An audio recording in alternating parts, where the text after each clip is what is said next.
So good morning, everybody. I'm Ravit Silva. So I think my topic is about entrepreneurship and technopreneurship. So before we go on, can in Sinhala tell me what the difference is between the Vyavasayaka and Vyaparikaya? කවුරු දන්නවද මේ දෙකේ වෙනස මොකක්ද කියලා? මොකද අපි TVET set එකේ ගොඩක් මේකේ ලොකු TVET set එක නෙමෙයි අපේ এডুকেෂන් සිස්ටම් එකේම මේකේ පොඩි ගැටලු සහගත කාර්යයක් තියෙනවා. මොකද හැමෝම entrepreneurship කියලා කියන topic එක ගද්දී entrepreneurship කියන වචනේ ගොඩක් කට්ටිය තේරුම් ගන්න නැහැ. ව්‍යවසායකත්වය සහ ව්‍යාපාරිකය කියන වචන දෙකේ වෙනසක් තියෙනවා. ඒ කියන්නේ business කරන එකයි entrepreneur කෙනෙක් වෙන එක businessman කෙනෙක් වෙන එකයි entrepreneur කෙනෙක් වෙන එක අතර ලොකු වෙනසක් තියෙනවා. එතකොට අපි පටන් ගත්තොත් අපි ගොඩාක් වෙලාවට ළමයි මොකක් හරි කෝස් එකක් කරනකොට අපි ළමයාට කියන්නේ ඔයා entrepreneur කෙනෙක් වෙන්න. ඔයා මේක කරලා තනියම වාගේ මොකක් හරි කරන්න. ස්වයං රැකියාවක් කරන්න කියන එක තමයි අපි හැමෝටම කියන්නේ. So asking all our children to be an entrepreneur and doing a business is two different things. Either they have to select doing a business which doesn't have anything new, or they have to become an entrepreneur. So, yeah.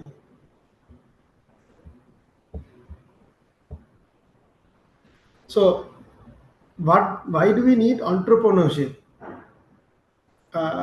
So, in this regard, entrepreneurship is something that will differentiate between two people and two businesses.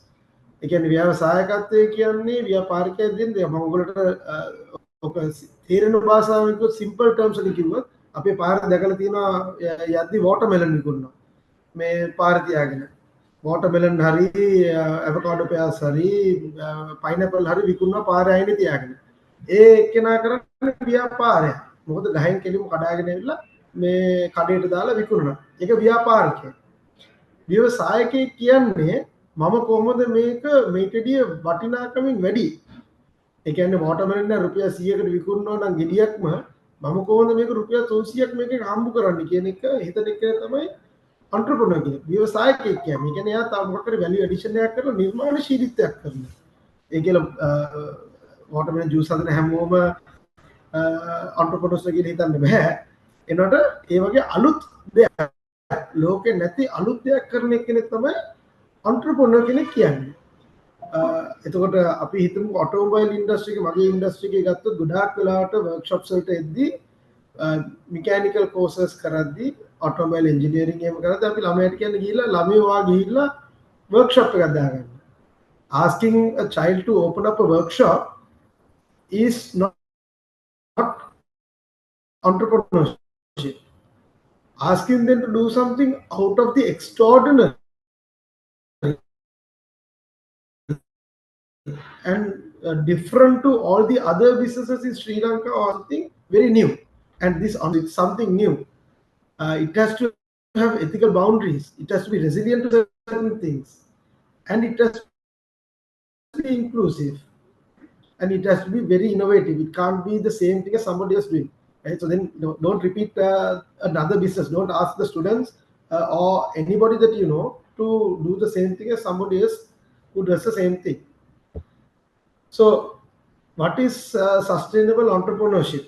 Now, coming to the topic today, it has to be something more than another business. Comparatively, if everybody starts selling watermelon on the road, that doesn't differentiate them, right? But why do you want to go to a place and buy the watermelons from the side of the road as a customer? එහෙනම් මොකක් හරි විදියට marketing කරන්න ඕනේ. Marketing කරලා හරි මොකක් හරි ඒ විදියකින් තමයි වාගේ ඩිෆරෙන්ෂিয়েට් කරන වාගේ බිස්නස් එක. හරි. එතකොට ඒකත් එක්ක කරන ගමන් අපි හැමතිස්සෙම හිතන්න ඕනේ අනිත් බිස්නස් එකට වඩා අපි කොහොමද ඔක වෙනස් වෙන්නේ කියලා. වෙනස් වෙන්න ඕනේ කියලා මේ අපි හැමතිස්සෙම හිතන්න ඕනේ. එහෙම වෙනස්කමක් කරොත් entrepreneurship එකේ පළවෙනි අදියරය කරලා තියෙනවා.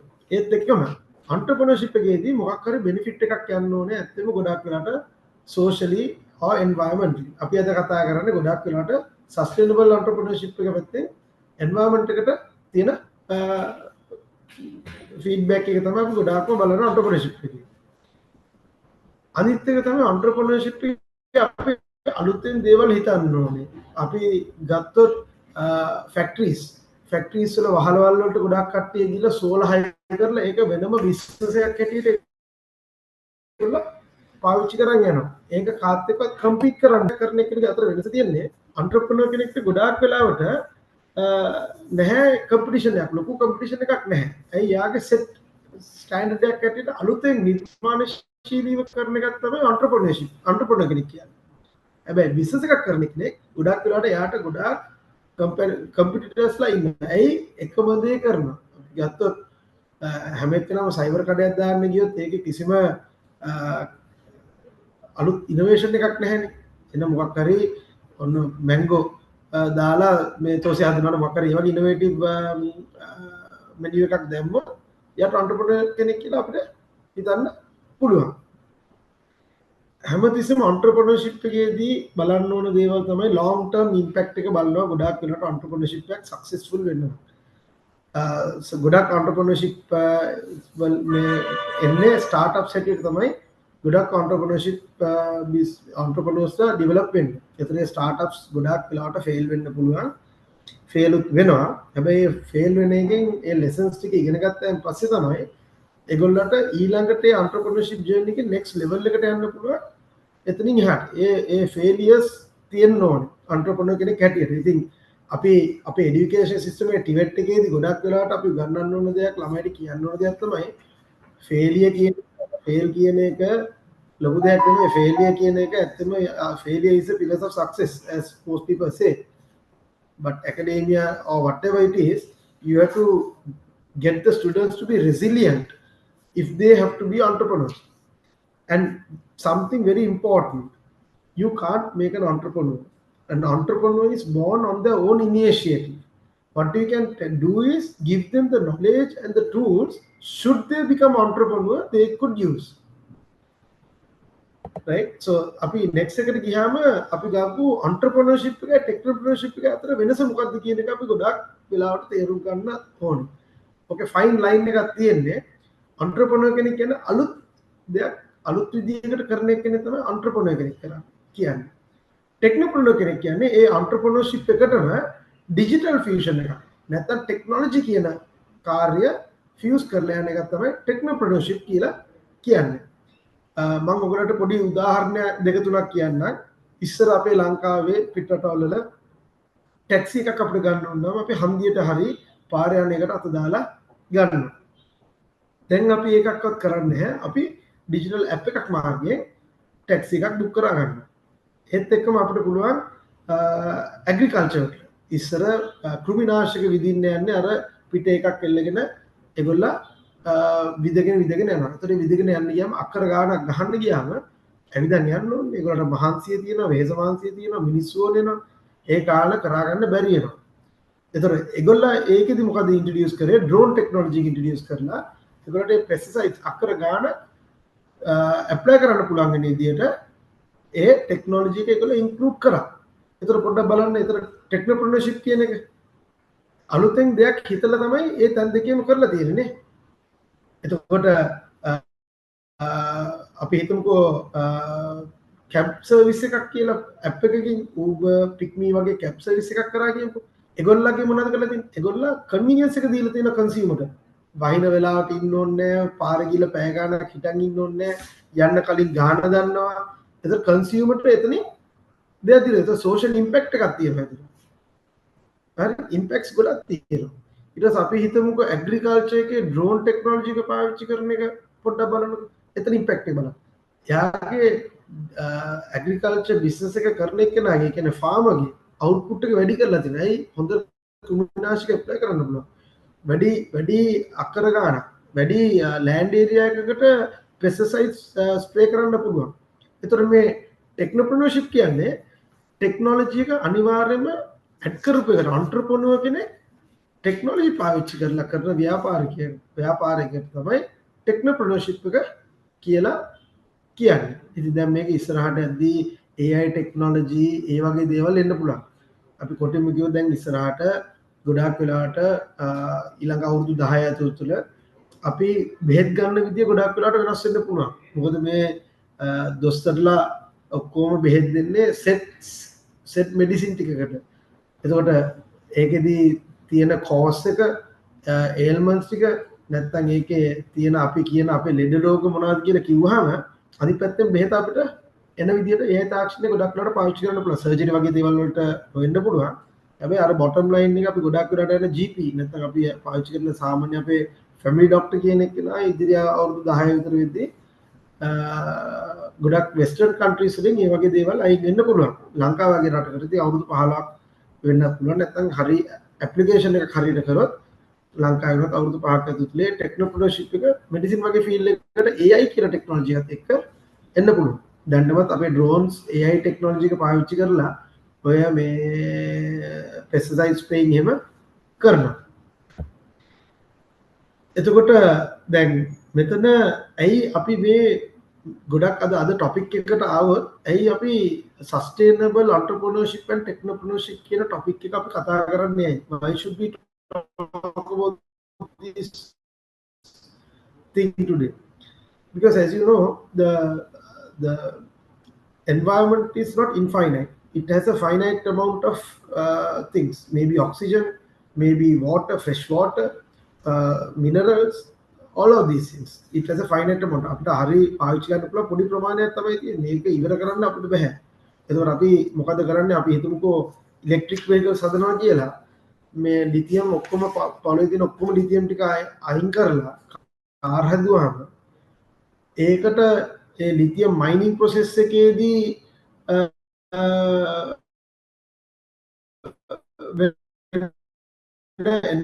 environment damage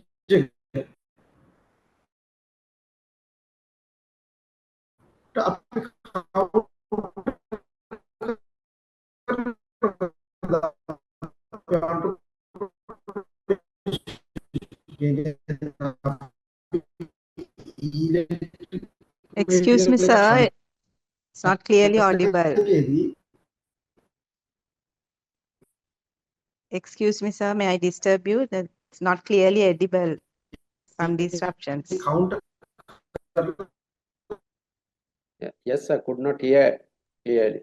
Cannot hear clearly, sir.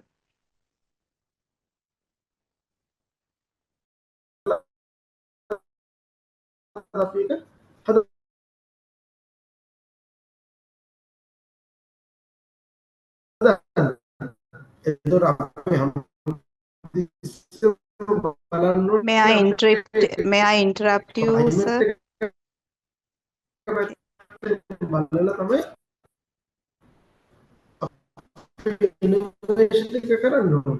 එතකොට අපි ගත්තොත් ඩ්‍රෝන් ටෙක්නොලොජි එකෙන් ඇත්තටම මේ ඒක සස්ටේනබල් කියලා බලන්න ඕනේ.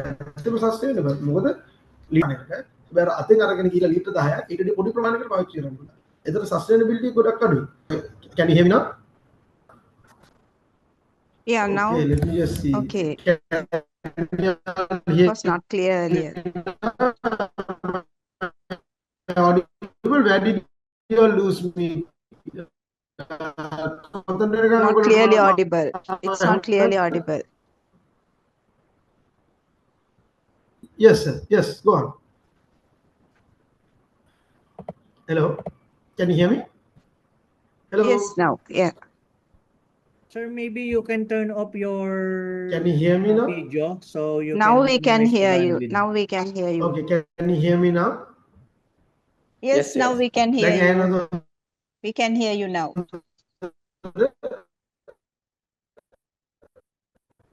Can you hear me?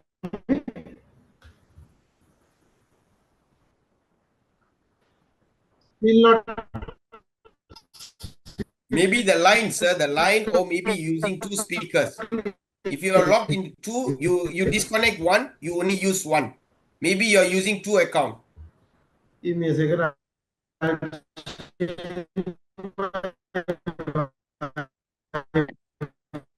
Give me 1 second. I change my Wi-Fi.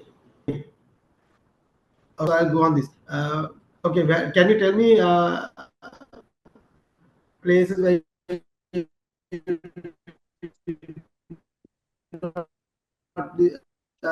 hear me? Not so Shall I far. start from the slide? This slide? No, only one account. I'm right. Am I audible now?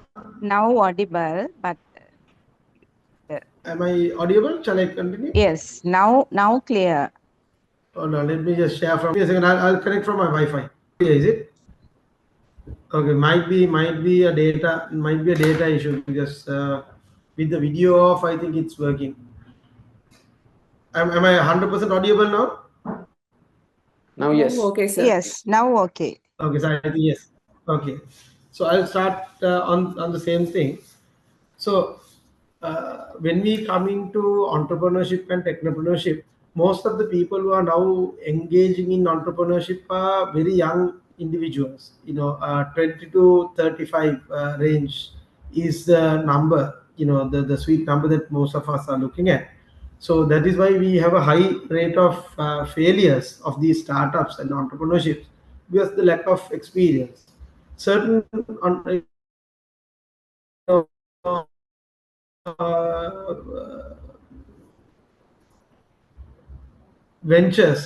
certain startups that has been started after the years of they tend to be more successful in the world. So that is why we have entrepreneurship journey to get more experience in real life world, project management, and all the other scopes. Just because they know how to do one thing and one thing right, that does not give them the ability to run a successful entrepreneur, become a successful entrepreneur or a technopreneur. There are lots of other businesses, before, for example, before Facebook, there was another social media platform. They failed because they were at the wrong place at the wrong time and they did not know how to compete with competition, right? So likewise, that we have to look at these things when an entrepreneur starts their journey. So we need to make sure that these people actually look after themselves. They see value in their product, in their service.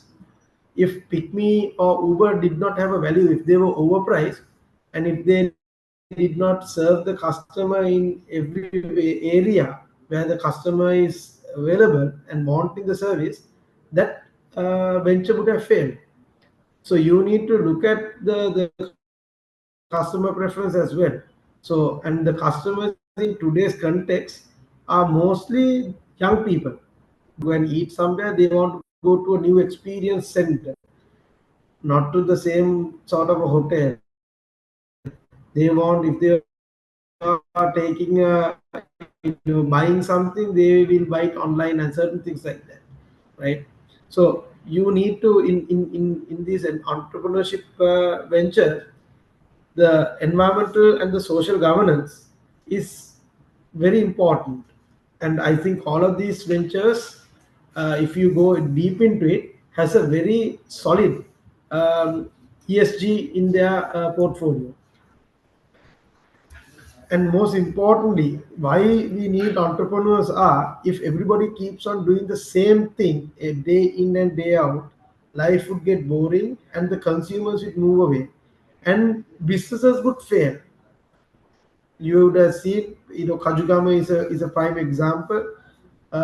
People go there, but those days everybody wants to buy kaju from Kajugama, but not really now, because the business has gone down quite considerably. They are going like, පාරේ යන ගමන් කන්න කජු ටිකක් ගන්නවා මිසක් most people don't buy bulk from Kajugama anymore, right? So likewise, we need entrepreneurs to think out of the box so that the world can preserve itself and the businesses can actually also preserve, right? So how to become a sustainable technopreneur? First thing is to identify a real world problem, right? Identifying a problem is the most important thing in becoming an entrepreneur or a technopreneur, regardless, right? And then what do you do with that? You use something ethical, and ethical, you provide an ethical solution for this problem. For example, ride hailing. On a rainy day, people who are inside of lanes, they don't want to walk, they want to get the vehicle to come to them. So they give a solution. From your palm of your phone hand, from on your phone, you can book a vehicle to come to your place. So that is solution of that.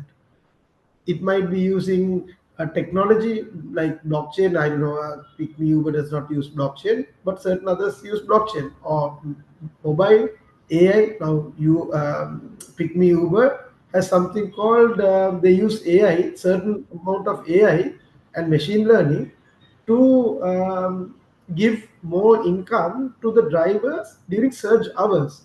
When it's raining, the rates go up. You would have seen the same trip would be more expensive during rainy time. Why? There's high demand for it. So that is done through AI and machine learning. Then you need to, third step is to, you need to look whether this business creates a circular economy, right? Whether this reduces certain things, actions from the customer or the industry, whether it can be reused. Just imagine if it's paper based, can it be reused? No, right? So Pick Me Uber is reusable. You can use the app over and over and over again until you decide to go off. And once you don't want it, can you recycle it? Yes, it's a matter of deleting it.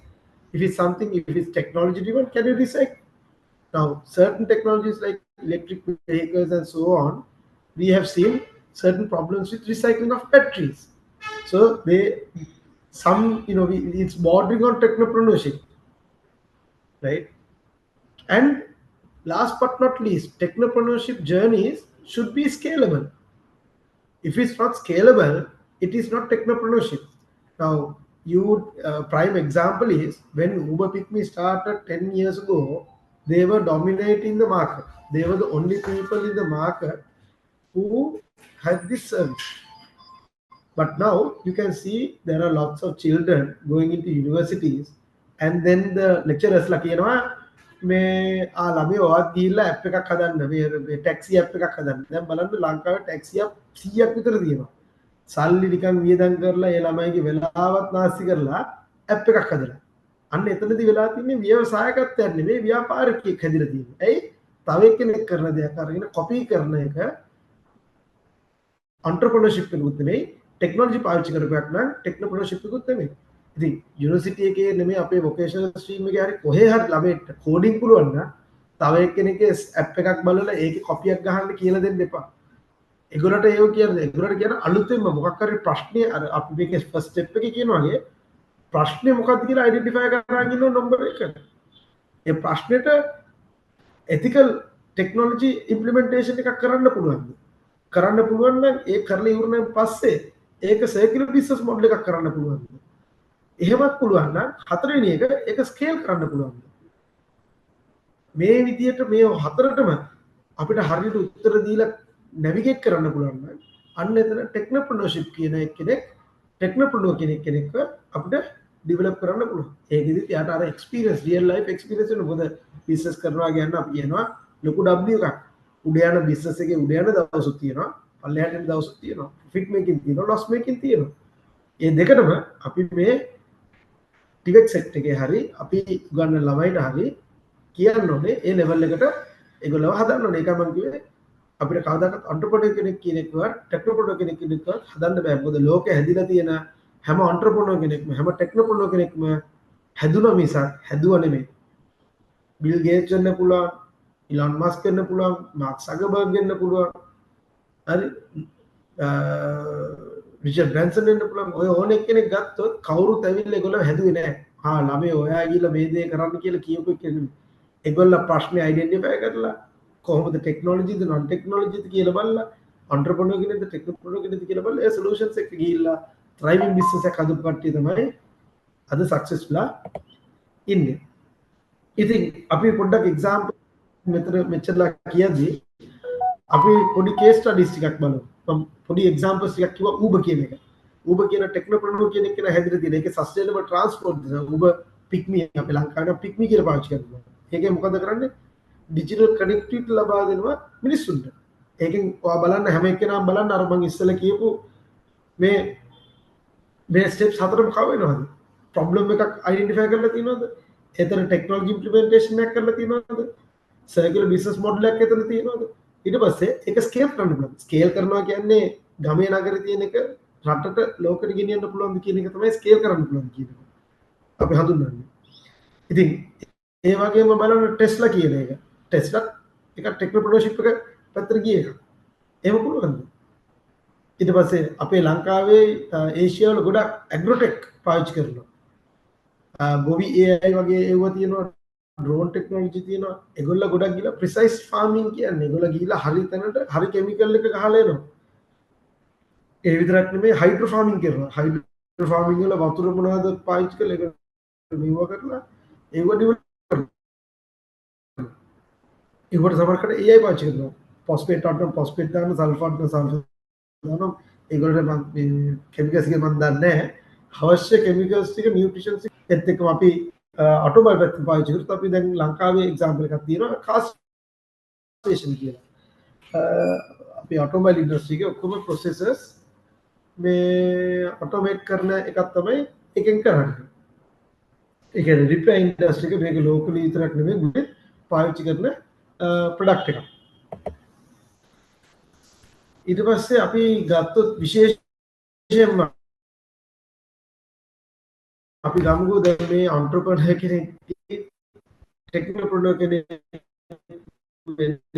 එක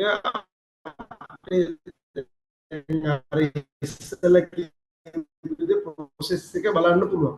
on කියලා කතා කරපු steps හතරේ. දැන් challenges මොනවද? කියන idea එක තිබ්බට වැඩක් නැහැ. ඒකට ගොඩාක් වෙලාවට සමහරක් වෙලාවට 90ක්ම කට්ටිය ප්‍රශ්න Ravi sir, again we have some problems. We මේ couldn't hear. මූලිකමය ප්‍රශ්න තියෙනවා. කියන අයිඩියා එක කාපු මේ සල්ලි ගන්න විදිය Yes, Ravi sir, we have problem. You are not audible clearly. Thank you. එතකොට okay, can you hear me now? Can you hear me now? Can Yes, yes, Yes, sir. you hear me now? yes, just it. Maybe Okay, but it's change not the- stable.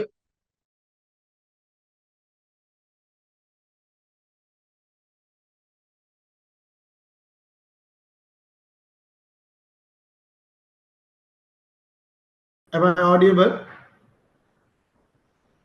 Now it's okay. But, Anybody, if you can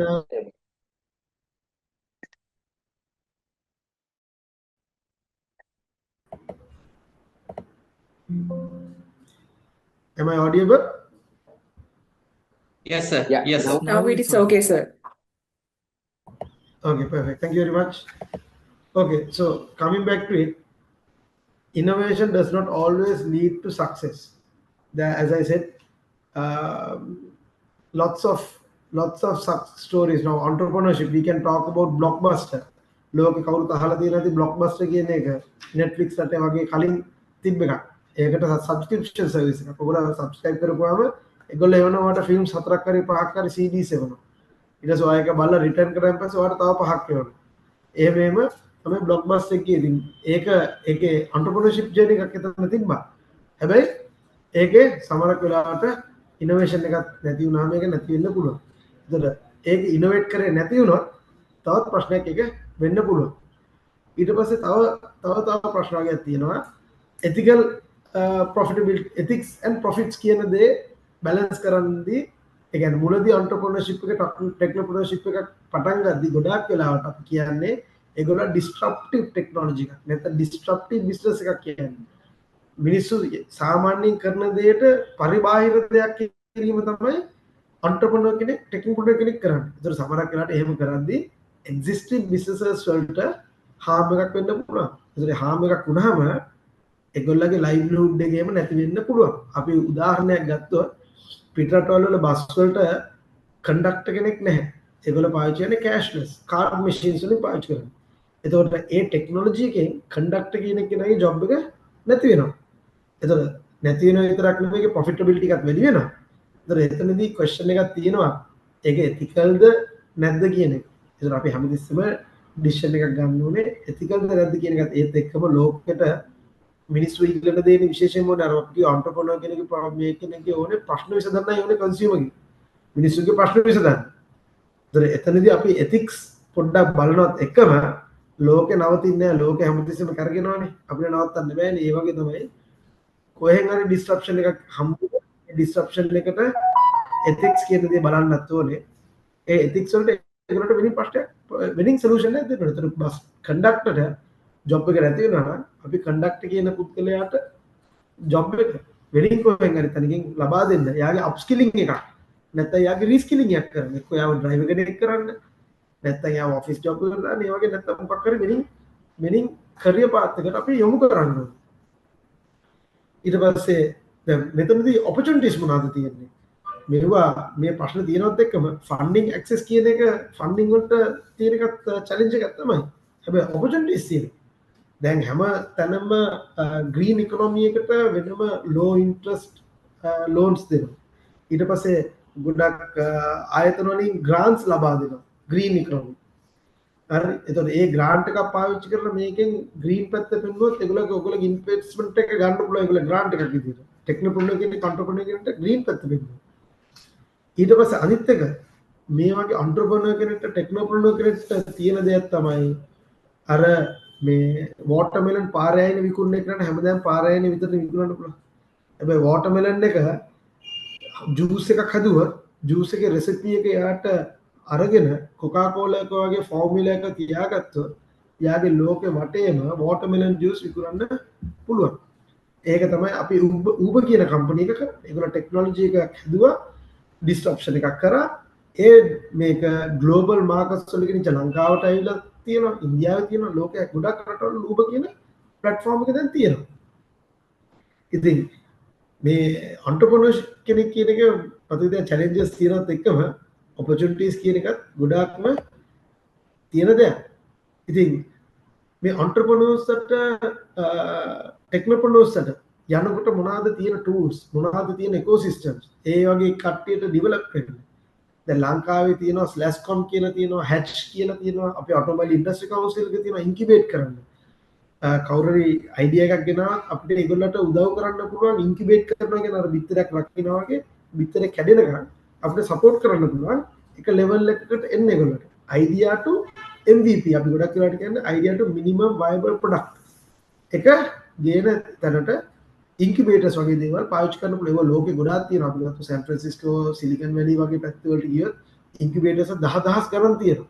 අපේ ලංකාවේ නම් තියෙන අතේ ගණන් කරන්න පුළුවන් incubators තියෙන 4ක් 5ක් වගේ තමයි තියෙන්නේ. ඉතින් ඒ වගේ incubators වගේ තැන් වලට එකහුව වෙන්න කියනවා. අපි ළමයෙක්ව හම්බුනොත් ඒගොල්ලව normal university එකකට යන normal මිනිස්සුත් එක්ක දාන්න නෙමෙයි. අර incubators වගේ තැන් වලට දැම්මම ඒගොල්ලෝ මොනවද කරන්නේ? ඒ ළමයින්ව develop කරලා ඊළඟ level එකට ගෙනියන්නේ කම්පැනි එකක් බවට පත් කරන්න දෙනවා.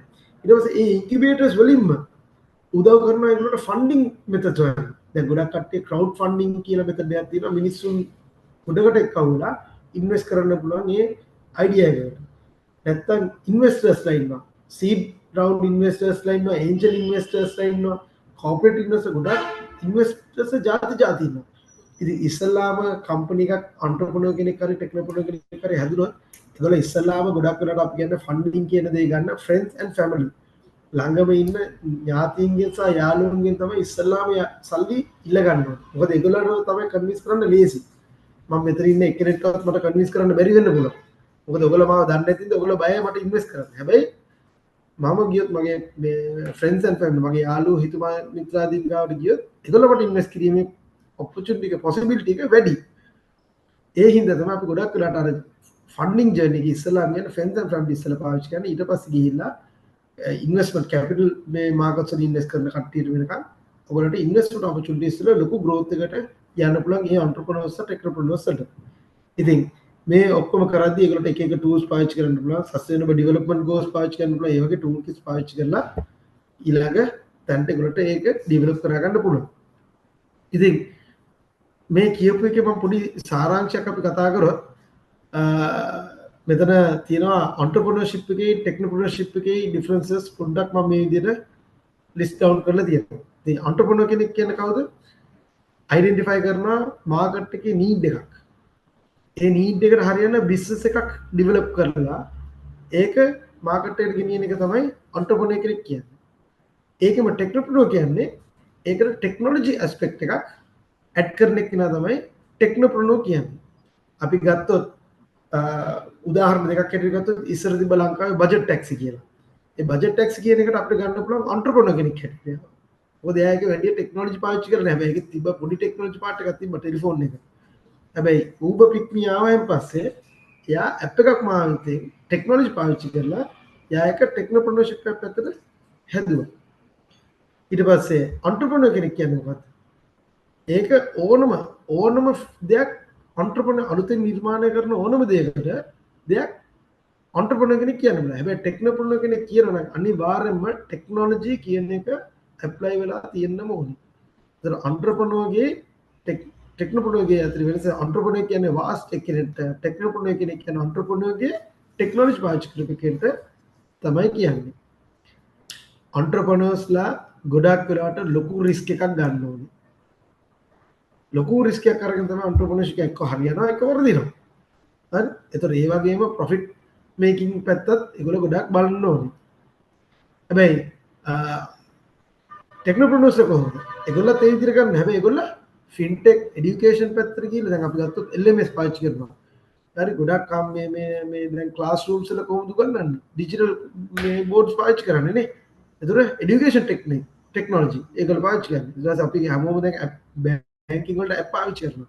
ඒවට අපි fintech කියලා කියනවා. හරි? දැන් AC සමහරක් ආයතන වල AC light ඔක්කොම off කරන්න app එකකින් කරන්නේ නැහැ. ඒක ඔක්කොම IoT internet of things වල යටතේ යන්නේ. ඉතින් ඒ වගේ ගොඩක් දේවල් අපිට පාවිච්චි කරන්න පුළුවන්. ඉතින් වෙනස තේරුම් ගන්න entrepreneurship කියන එකේ technopreneurship කියන එකේ වෙනස තේරුම් ගත්තාම මේ දෙකම කිරීමේදී sustainable විදියට කොහොමද කරන්න කියන එක අනිවාර්යයෙන්ම environmentally friendly විදියට කරන්න කියන එක හොයාගන්න ඕනේ. කාට හරි නියුක්ලියර් පවර් ප්ලාන්ට් එකක් දාන එක හිතන්න පුළුවන්. හැබැයි ඒකෙන් තියෙන environment එකට තියෙන ප්‍රශ්න මොනවද කියන එක අපි ඇත්තටම හොයලා බලලා ඉගෙන ගන්න ඕන දෙයක්. එතන තියෙන්නේ. ඉතින් මේ ටික අපි කරාගෙන යද්දී අපිට මතක තියාගන්න මම හැමතිස්සෙම කියන දෙයක් තමයි ව්‍යාපාරිකයයි ව්‍යවසායකයයි. අපේ ලංකාවේ හැමෝම උගන්වන්නේ entrepreneur කෙනෙක් වෙන්න කියලා අපි classroom වල උගන්වනවා. ඇත්තෙන්ම ඒ ළමයාව හදන්න entrepreneur කෙනෙක් වෙන්න නෙමෙයි business එකක් කරන්න යන්නේ. හැබැයි business එකක් කරන්න ගියාම හැමෝම business කරන්න ගියොත් වැඩ කරන්න මිනිස්සු නැති වෙනවා. entrepreneur කෙනෙක් වෙන්න ගිහිල්ලා අලුතෙන් දෙයක් හිතලා කරලා industry එක develop කරන්න ගියොත් මොකද වෙන්නේ? මිනිස්සුන්ට රැකී රස්සාව අලුතෙන් දෙන්නත් පුළුවන්. තියෙන existing markets බේර ගන්නත් අපිට පුළුවන්. ඉතින් මම හිතන්නේ මම මේක පොඩ්ඩක් ඉක්මන් කරලා යනවා. ඊට පස්සේ මේක අපි conclusion එකට ආවොත් මේ ඇත්තම මේ presentation එකේ මම questions වලට යන්න කලින් මේ ඇයි අපිට entrepreneurship technopreneurship ඕනේ කියලා අපි අහගන්න ඔයගොල්ලෝ අහගත්තොත් හැමෝම මම කිව්වාගේ එකම බිස්නස් එක කරන්න ගියොත් කාටවත් වැඩක් නැති වෙන්න යනවා. ඊට පස්සේ ඒගොල්ලෝ අතර කම්පීට් කරලා ඒ බිස්නස් එක කඩා වැටෙනවා. කාටවත්ම නැහැ. අපි කියන්නේ මාකට් එකෙන් අර සප්ලයි එකයි ඩිමාන්ඩ් එකයි බැලන්ස් කරන්න ඕනේ කියලා. ඩිමාන්ඩ් එකට වැඩිය සප්ලයි එක වැඩි වුණොත් මොකද වෙන්නේ? ඒකේ ප්‍රයිස් එක අඩු වෙනවානේ. ප්‍රයිස් එක අඩු වුණොත් ඒකට ඉන්වෙස්ට් කරන එක ප්‍රමාණය අඩු වෙනවා. ඉන්වෙස්ට් කරන ප්‍රමාණය අඩු වුණොත් රැකිරක්ෂා දෙන ප්‍රමාණයත් අඩු වෙනවා.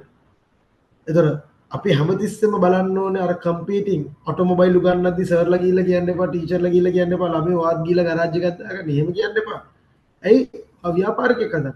ඒකටදී හොඳ යාව වැඩට දාලා හොඳ සේවකයෙක් කරන්න. යාට කියන අලුතෙන් නිර්මාණයක් කරලා අලුතෙන් කාර් එකක් ඉනෝවේට් කරලා ඩිසයින් කරලා හදන්න. අන්න. එතන ටෙක්නොප්‍රෙනර්ෂිප් එක කරේ එන්ටර්ප්‍රෙනර්ෂිප් එක කරේ තියෙනවා. ඒක සක්සස් වෙන්නත් පුළුවන් ෆේල් වෙන්නත් පුළුවන්. ෆේල් වෙන්න බැරි කාටවත් එන්ටර්ප්‍රෙනර්ෂිප් හරියන්නේ නැහැ.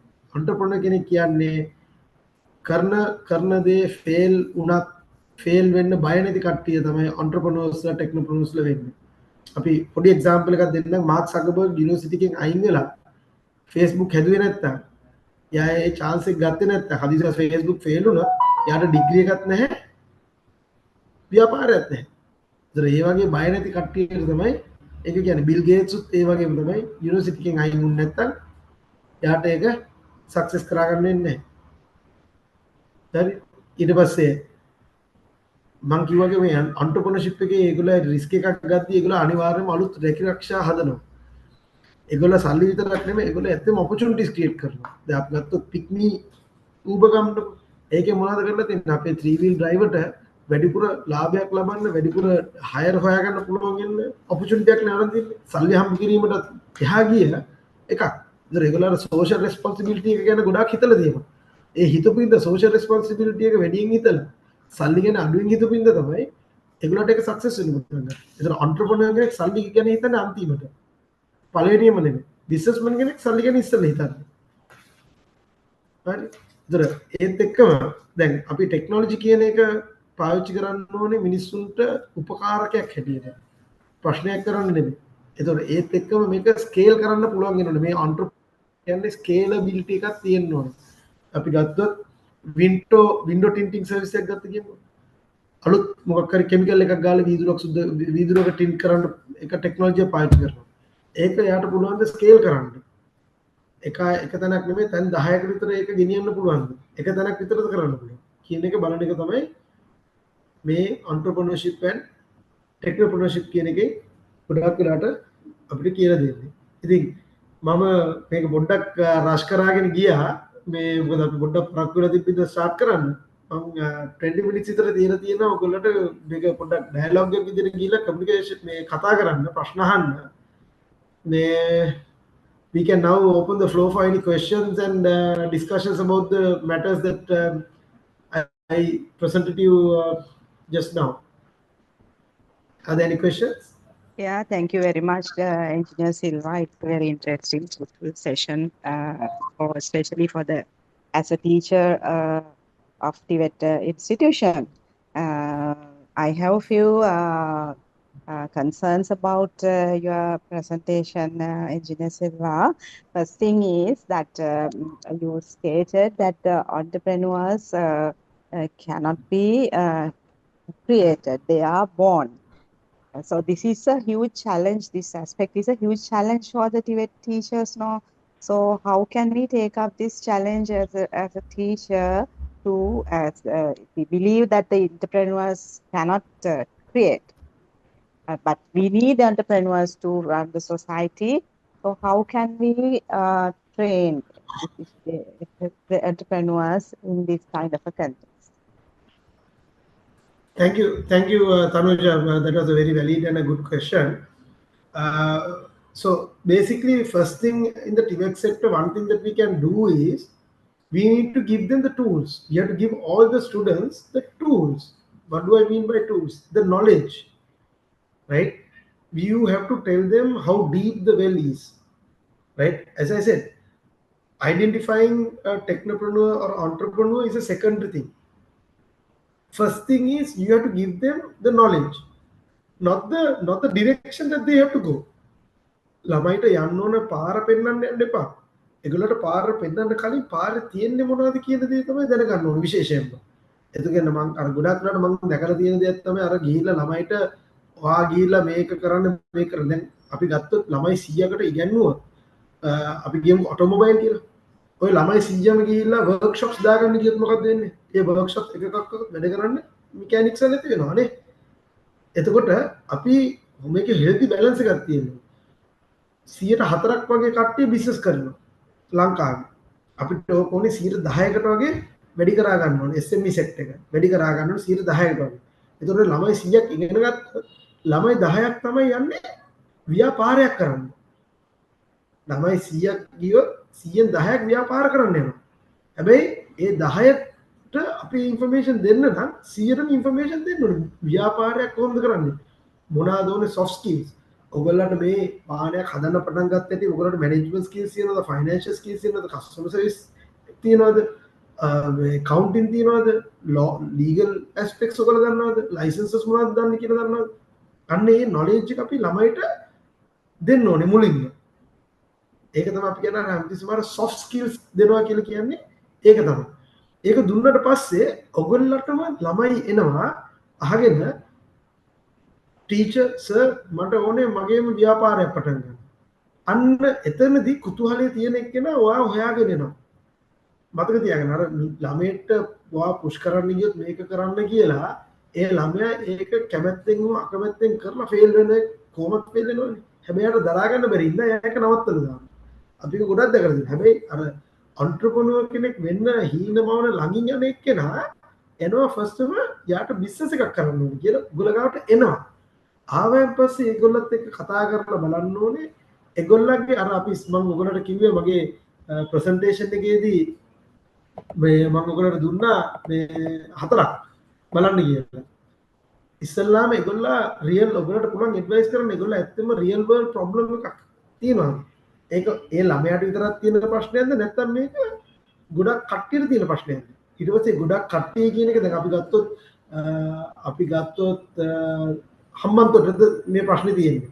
නැත්තම් මේක කඳු නගින එක නේ අපි ගත්තොත් වාහනයක් අපි මේ වගේ ප්‍රශ්නයක් කියමු. වාහන එකක්වත් කඳු නගින්නේ නැහැ කියන ප්‍රශ්නයක් එනවා. එතකොට ඒ ප්‍රශ්නේ ලෝකලයිස් වෙනවනේ කඳු පැති වලට විතරක්. ඒක කොළඹට හම්බන්තොටට ඒක ස්කේල් කරන්න මේකට සොලියුෂන් එකක් ආවා. ඒතර අර බලන්න ඕනේ ස්කේලබිලිටි එකක් තියෙනවා කියන එක. අර අපි මේකේ හතරවෙනි ස්ටෙප් එක තමයි ස්කේලබිලිටි තියෙන්නේ. ඒතර පළවෙනිම එයා ප්‍රශ්නයක් අයිඩෙන්ටිෆයි කරා. ඒ ප්‍රශ්නේ අයිඩෙන්ටිෆයි කරා නම් ගොඩක් වෙලාවට ඔයගොල්ලන්ට අඳුර ගන්න පුළුවන් අර ප්‍රශ්න අහනකොට ළමයි ක්ලාස් එකේදී අහනවා මෝඩ ප්‍රශ්න අහනවා කියලා අපි කියන්නේ ළමයි. හරි ඔය මෝඩ ප්‍රශ්න අහන්න නැතුව ඉන්නේ කියලා ගොඩක් වෙලාවට ටීචර් බයින් ළමයි ඉන්නවනේ. අන්න ඒගොල්ලෝ තමයි ගොඩක් වෙලාවට ඔය entrepreneur හරි ටෙක්නොලොජි කෙනෙක් වෙන්නේ ගොඩක් වෙලාවට ඒගොල්ලෝ. ඇයි ඒගොල්ලෝගේ මොලේ ක්‍රියාකාරීත්වය වැඩි ඒගොල්ලෝ අමුතු ප්‍රශ්න තමයි ටීචර්ගෙන් අහන්නේ. හැබැයි ඒ වෙලාවේදී ටීචර් ඒ වගේ ළමෙක් කට්පාගෙන ඉන්න හරි මෝඩ ප්‍රශ්න අහන්න එපා කියන එක කියන්නේ නැතුව හරි කවුන්සලර් කෙනෙක් ගාවට නැත්නම් අර මම ඉස්සෙල්ලා කිව්ව විදිහට ඉන්කියුබේටර්ස් වලට ස්ලාස් කොම් එකට හරි හැච් එකට හරි නැත්නම් අපේ කවුන්සිල් එකට හරි ළමයෙක්ව යොමු කරොත් අපිට පුළුවන් එතනින් එහාට ඒ ළමයාත් එක්ක කතා කරලා ඒ ළමයාගේ බිත්තරේ හැච් වෙනකන් අපිට ගෙනියන්න පුළුවන්. ඊට පස්සේ හැච් වුණාට පස්සේ අපි ජීවය ලබා දුන්නාට පස්සේ ඒගොල්ලන්ට පුළුවන් එතන යන්න. ඒ කියන්නේ අපි ජීවය ලබා දෙනවා කියන්නේ මිනිමම් වයබල් ප්‍රොඩක්ට් එකක්. නැත්නම් මාකට් රෙඩි ප්‍රොඩක්ට් එකක් අපි හදලා දෙන එක තමයි ප්‍රොඩක්ට් එකක් හරි සර්විස් එකක් හරි කරන එක තමයි මේ ඉන්කියුබේටර්ස් වලින් කරන්නේ. ඒක ඔයගලටත් කරන්න පුළුවන්. හැබැයි ඒකට පොඩි එක්ස්පීරියන්ස් එකක් ඕන. මොකද මේ ජර්නි එකේ ගිය එක්කෙනෙක්ට තමයි ඉන්කියුබේට් කරන්න පුළුවන්. මං දුන්න අර ක්වෙස්චන් ආන්සර් එකෙන් ඔයාලට ඒක ඔව් thank you. තව දෙයක් පුංචි දෙයක්. අර Yes. ඔබතුමා ඉන්කියුබේටර්ස් 4ක් 5ක් පමණ ලංකාවේ තියෙනවා කියලා කිව්වා. අන්න ඔව්. ඒ පිළිබඳවත් පොඩි හැඳින්වීමක් කරොත් වටිනවා. ඔව් ඉන්කියුබේටර්ස් කියන දේවල් තියෙනවා ගොඩාක් තියෙනවා. අපි ගත්තොත් ස්ලාස්කොම් එක තියෙනවා ගොඩක් softwares වලට තමයි ඉන්කියුබේටර්ස් ඇත්තම ලංකාවේ ගොඩාක් තියෙන්නේ. මේ ටෙක්නොප්‍රෙනර්ෂිප් ටෙක්නෝ කන්ට්‍රි තමයි වැඩිම තියෙන්නේ. ඉතින් ස්ලාස්කොම් කියලා එකක් තියෙනවා. හැච් කියලා එකක් තියෙනවා. හැච් කියන එක ආයතනයේ තැන් දෙක තුනක තියෙනවා. මම හිතන්නේ ඔරයන් සිටි එකේ තියෙනවා හැච් එකක්. ඊට පස්සේ කොළඹ කොටුවේ තියෙනවා. ඒ වගේ ගොඩක් ඉන්කියුබේටර්ස් තියෙනවා. ඔයගොල්ලෝ ගොඩක් වෙලාවට ඔන්ලයින් ගියොත් ඉන්කියුබේටර්ස් හොයාගන්න පුළුවන්. හැබැයි ඒකට ගොඩක්ම ඔයගොල්ලෝ ලේසි දේ තමයි ඔය එක තැනකට දෙකට ගියාම මේ ඒ කට්ටිය හොයාගන්න නැත්නම් අපි කවුන්සිල් එකක් ඉන්කියුබේෂන් කරනවා අපි. කාගේ හරි ඔටෝමොබයිල් පැත්තෙන් අයිඩියා එකක් තියෙනවනම් ප්ලෑන් එකක් තියෙනවනම් ඒගොල්ලන්ට ඔටෝමොබයිල් පැත්තෙන් අපේ කවුන්සිල් එකට කතා කරන්න පුළුවන්. ඒ කියන්නේ ඔටෝමොබයිල් කියන්නේ කාර් හදන එක පමණක් නෙමෙයි. අපි හිතමුකෝ මංගාවට එක මහත්මියක් ආවා ටීචර් කෙනෙක්. යාවිලා කිව්වා ඒ ළමයා කාර් වලටත් කැමති වීඩියෝග්‍රැෆික් පුළුවන් කියලා. මම යාට කිව්වා දැන් ඒගොල්ලෝ දාලා තියෙන්නේ මම ආයතනයේ නම කියන්නේ මේ ජර්මානු වාහන හදන මේ කම්පැනි එකකින් කරන ඩිග්‍රී කරන ආයතනයකට ඒ ළමයා යොමු කරලා. එතනදී මෙකට්‍රොනික්ස් උගන්වන ඒ ළමයාට. ඒ ළමයා එපා කැමතිම නැහැලු යන්නේ. දැන් අවුරුදු 3ක් 14ක්ද කරලා දැන් එයා එක කරන්නේ නැතුව කම්පියුටර් YouTube channel එකක් කරගෙන ඉන්නවා. ඉතින් මම කිව්වා ඒ ළමයා වෙනවන්න ඒ ළමයාට කතා කරන්න පුළුවන්. කතා කරපුවම අපිට බලන්න පුළුවන් ඒ ළමයාට කාර් ෂෝ එකක් පටන් ගන්න පුළුවන් මේ වීඩියෝග්‍රැෆි කරලා. ඒ කියන්නේ මොකක් හරි YouTube channel එකක් ගන්න පුළුවන් ඔටෝමොබයිල් පැත්තේ. කාර් වලටත් කැමති මීඩියත් පුළුවන්. අන්න ඒ වගේ දෙයකට අපිට ඒ වගේ ඇඩ්වයිස් දෙන්න පුළුවන්. හැබැයි මේ ඉන්කියුබේටර්ස් වගේ ගියොත් ඒගොල්ලෝ ඔෆිස් ස්පේසස් තියෙනවා by the table by the chair පේ කරලා යන්න පුළුවන්. මොකද අපි කරන්න ගියොත් කම්පැනි එක පටන් ගන්න ගියොත් අපිට ලොකු රෙන්ට් එකක් ගෙවන්න ඕනේ. ඔෆිස් මේස ගන්න ඕනේ, කරන්ට් ගන්න ඕනේ, ඉලෙක්ට්‍රිසිටි ගන්න. මේ ඉන්කියුබේටර්ස් වල ගියාම සමහරක් වෙලාවට මේ shared work spaces, ඒ කියන්නේ co-working spaces උත් මේ ඉන්කියුබේටර්ස් වල තියෙනවා. හැබැයි ලංකාවේ ගොඩාක් ඉන්කියුබේටර්ස් නැහැ, මතක තියාගන්න. ඒක පොඩ්ඩක් සර්ච් කරන්න ඕනේ. ඉතින් ඔය ස්ලාස්කොම් වගේ තැන ගත්තොත් IT පැත්තෙන් ඒගොල්ලෝ ගොඩක් උදව් කරා. H කියන කට්ටිය කතා කරා. ඔටෝමොබයිල් පැත්තෙන් AIC එක තියෙනවා. නැත්තම් ගොඩක් ඔයගොල්ලෝගේ ඉන්ඩස්ට්‍රි කවුන්සිල්ස් තියෙනවා මේ 5ක්. ඉන්ඩස්ට්‍රි කියන්නේ ඇග්‍රිකල්චර් වලට ඇග්‍රිකල්චර් ඉන්ඩස්ට්‍රි කවුන්සිල් එක තියෙනවා. ටූරිසම් වලට ටූරිසම් ඉන්ඩස්ට්‍රි කවුන්සිල් තියෙනවා. ඒ වගේ කවුන්සිල්ස් වලට කතා කරොත් ඔයගොල්ලන්ට ඒ ගැන ලොකු නොලෙජ් එකක් දෙන්නත් පුළුවන්. ඒ ඉන්කියුබේටර්ස් මොනවද කියලා ඔයගොල්ලන්ට ඒගොල්ලොත් එක්ක කනෙක්ට් කරලා දෙන්නත් පුළුවන්. Thank you very much. Engineer Ravit, another question I have to ask. Most of countries use some psychological tests to identify the entrepreneurship skills. In NITA also use one tool to identify the entrepreneurship skill. What about your idea about? These tools are very good. These keys and tools are very good to use, right? But my personal opinion as an industry expert is it's your gut feeling. Ne අපි කියන්නේ අර හැමතිස්සෙම අර මට මේක හිතනවා කරන්න පුළුවන් කියලා ගොඩක් වෙලාවට කියන්නේ. ඉතින් ඒක අර ගොඩක් වෙලාවට මේ question එකයි answer එකයි අනුවම බලන්න නෙමෙයි ළමයෙක් එක්ක කතා කරද්දී අපිට එන්න පුළුවන්. හැබැයි ඒක අපේ ලංකාවේ এডুকেෂන් සිස්ටම් එකේ තියෙන ප්‍රශ්නයක් ඉඳ ඇත්තෙන්ම ඒ ළමයාව ඒ ලෙවල් එකට ඩෙවලොප් වෙන්නේ නැහැ. මොකද අර පොඩි කාලේම ළමයා ප්‍රශ්න අහනවනේ, අමුතු ප්‍රශ්න අහනවනේ. ටීචර් කෙනෙක්, "අයි ටීචර් මේක මෙහෙම වුනේ මෙහෙම වෙන්නේ නැතුව" කියලා අහනවනේ. ඒ ළමයාගේ මොලේ වැඩ කරනවා අර අපි ඉස්සෙල්ලාම මේ කියපු මේ ප්‍රශ්න ටික තියෙනවනේ. ඉස්සෙල්ලාම ප්‍රොබ්ලම් එකක් අයිඩෙන්ටිෆයි කරන්න ඕනේ. ස්ටෙප් 1 එක මේ රියල් වර්ල්ඩ් ප්‍රොබ්ලම් එකක්. ඒක තමයි අර ළමයා ඉස්කෝලේදී අහන්නේ ටීචර් කෙනෙක්. ටීචර් ඇයි මේක මෙහෙම වුනේ නැත්තේ ඇයි කියන එක තමයි ස්ටෙප් 1 එක. ඒතර ඇත්තම මේක ටිවෙට් සෙට් එකට මේක after O levels after A level එන්න ඕන එකක් නෙමෙයි. මේක ඇත්තම අපේ ප්‍රයිමරි এডুকেෂන් එකේ ඉඳන් එන්න ඕන දෙයක්. මම හිතනවා මෙතන ඉන්න ඒ වගේ කට්ටිය ඉන්නවා නම් ඒගොල්ලෝ ඒක ගැන ඇත්තම හිතලා ඒ තැනට යයි කියලා කරන්න පුළුවන් නම් හොඳයි. ස්කිල්ස් අයිඩෙන්ටිෆයි කරන්න ඕනේ. අන්න ඒ ලෙවල් එකකින් කරන්නත් පුළුවන්. එලියට ආවන් පස්සේ සයිකෝමෙට්‍රික් ටෙස්ට් කරන්නත් පුළුවන්. මොකද ඒවා හදපු කට්ටියත් ඉන්නවා. හැබැයි ළමයෙක්ට ඉස්සෙල්ලා මම හැමතිස්සෙම කියන්නේ යාට entrepreneur කෙනෙක් වීමේ ආසාවක් නැත්තම් ඒ ළමයා ෆේල් වෙනවට ප්‍රශ්නයක් නේ. කියන්නේ ෆේල් වෙන එක යාට ප්‍රශ්නයක් නෙමෙයි නේද? යාට හොඳ entrepreneur කෙනෙක් වෙන්න පුළුවන්, ටෙක්නොප්‍රෙනර් කෙනෙක් වෙන්න පුළුවන්. හැබැයි මතක තියාගන්න ගොඩක් අර ස්පෝර්ට්ස් කරපු ළමයි ඉන්නවනේ. ගොඩක් ස්පෝර්ට්ස් කරපු ළමයිට ගොඩක් entrepreneurs ටෙක්නොප්‍රෙනර්ස් වෙන්න වුණොත් ඒගොල්ලන්ගේ සක්සස් රේට් එක වැඩි. මොකද හේතුව ඒගොල්ලෝ ස්පෝර්ට්ස් කරලා පැරදිලා පුරුදුයි ඒගොල්ලන්ට. එතකොට පැරදිලා පුරුදු වුණාම දේවල් වැරදියට කරලා පුරුදු වුණාම රියල් වර්ල්ඩ් එකට ගිහලා ඒගොල්ලෝ දන්නවා එකපාරක් නෙමෙයි 100 පාරක් පැරදුනත් එකම පාරයි දිනන්න ඕනේ කියලා ඒගොල්ලෝ ගොඩක් වෙලාවට දන්නවා. ඒ කියන්නේ අර ස්පෝර්ට්ස් කරන කට්ටියට entrepreneurship ටෙක්නොප්‍රෙනර්ෂිප් කරන්න කියන එක නෙමෙයි මම කියන්නේ. entrepreneur කෙනෙක් ටෙක්නොප්‍රෙනර් කෙනෙක් වුණොත් ස්පෝර්ට්ස් කරපු එක්කෙනෙක් එයාගේ සක්සස් රේට් එක ගොඩක් හයි. ඉතින් මම හිතනවා ඔයාගේ question එකට මම answer එකක් දුන්නා කියලා. Thank you.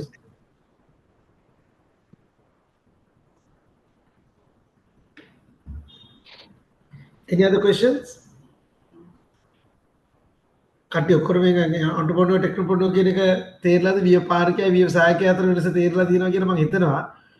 මේ ඒකත් එහා මම හිතනවා ඔයගොල්ලෝ මේක මෙතනින් අරගෙන මේක මෙතනින් නවත්තන්න නැතුව ඉදිරියට ගෙනියලා ව්‍යාපාරිකයයි ව්‍යවසායකයයි කියන වෙනස ළමයි අතරටත් ගෙනියයි කියලා.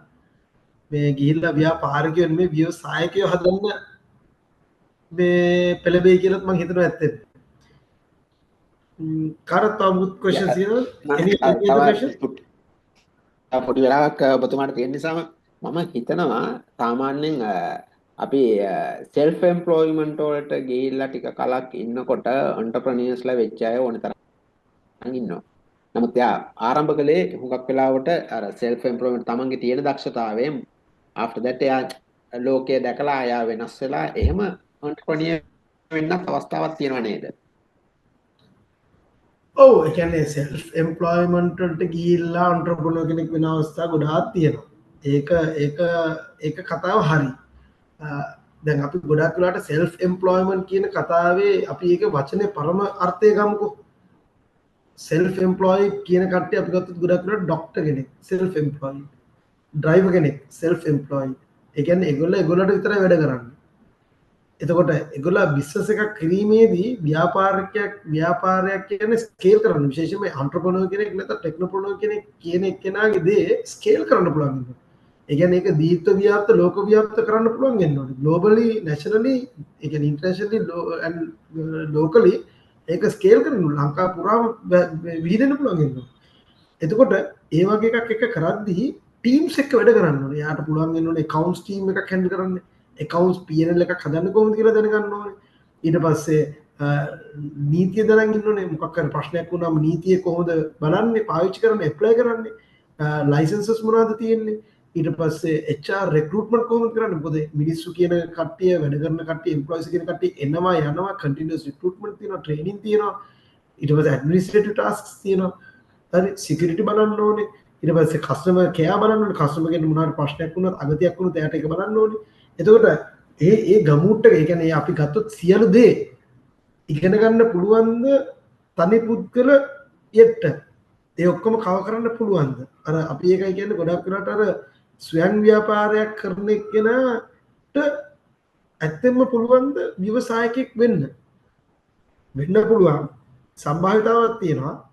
ඒ සම්භාවිතාව නැහැ කියන්නේ ඒ වුණාට කොහේ හරි රස්සාවක් කරලා අවුරුදු 4ක් 5ක් වැඩ කරලා එයාගේ එක්ස්පීරියන්ස් එකෙන් අර මෙතන තියෙන රියල් වර්ල්ඩ් ප්‍රොබ්ලම් එකක් අයිඩෙන්ටිෆයි කරොත් ඒ ළමයාට ඒ ප්‍රොබ්ලම් එකට සොලියුෂන් එකක් ඒ ඉකෝසිස්ටම් එකෙන් මෙයාට හදා ගන්න පුළුවන්. එයා ඊට පස්සේ දන්නවා මිනිස්සුත් එක්ක වැඩ කරලා බිස්නස් කියන එන්ටිටි එක හදාන්න. බිස්නස් එකක් කියන එක දවස් අන්තිමට ඔක්කොම බිස්නස් නේ.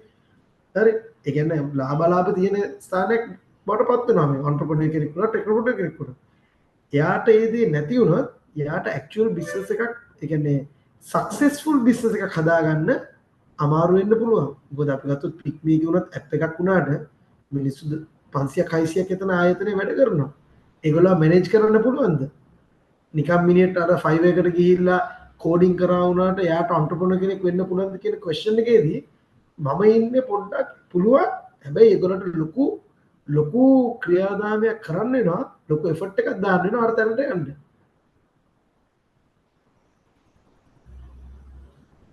ඉතින් ෆර්නැන්ඩෝ එක තේරුණාද? කියන්න Mrs Sunil. Excuse me, sir. Yeah.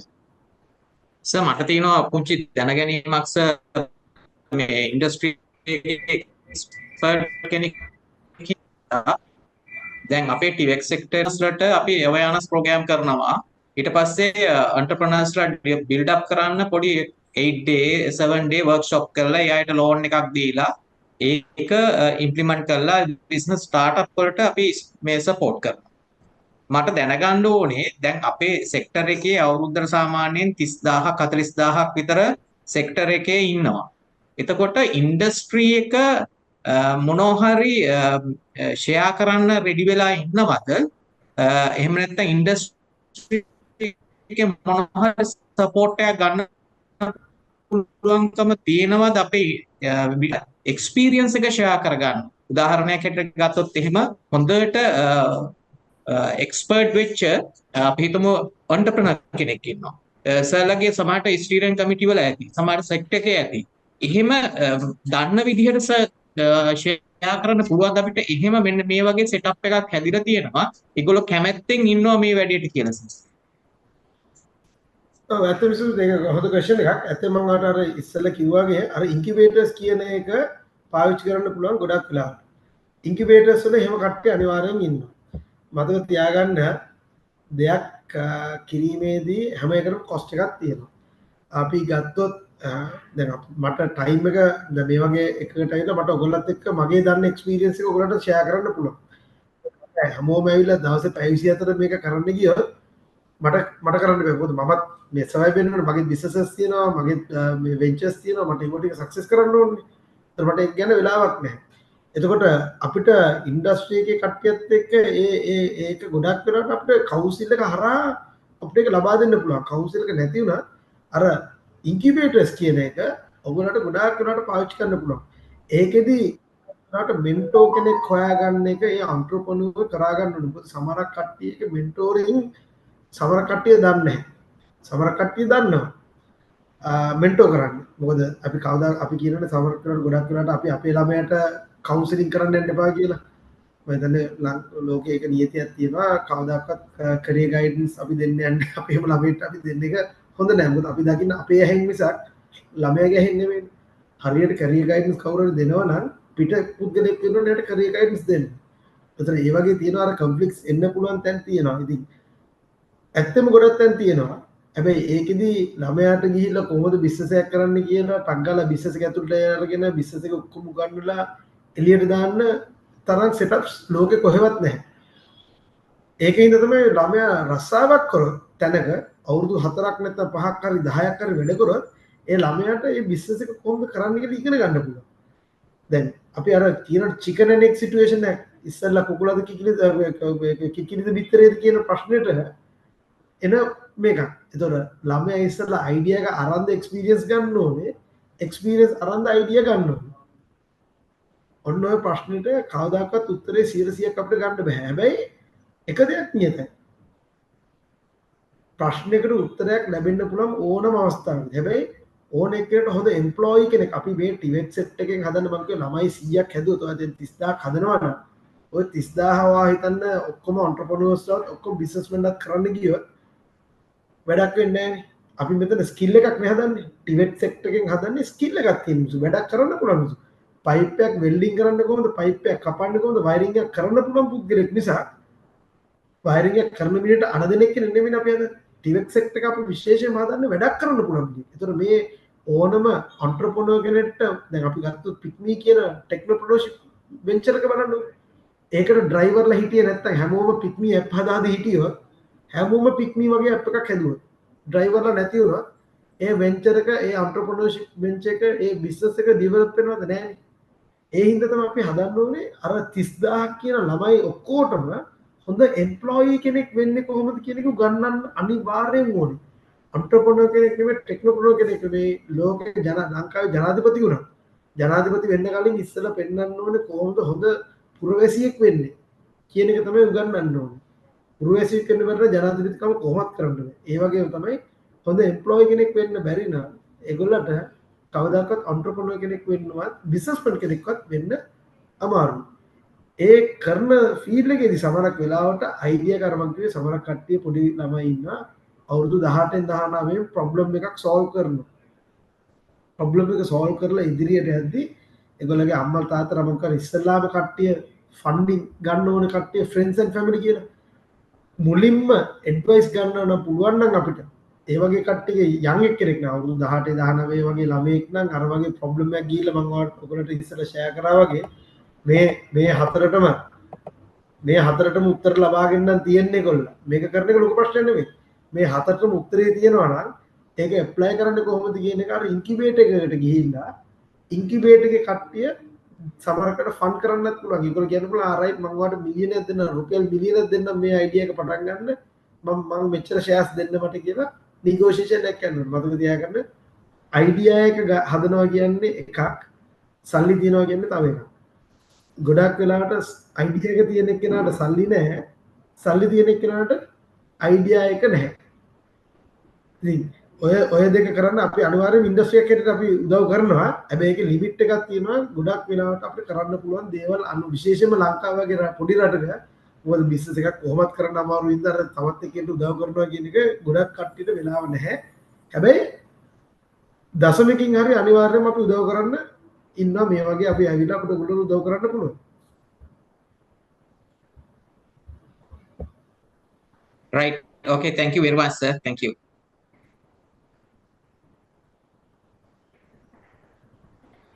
Any other questions? Questions booth තියෙනවා. හොඳ questions එකක් ඇත්තම ඇහුවේ මොකද practical applications වලටනේ මේක අපි බලන්න ඕනේ.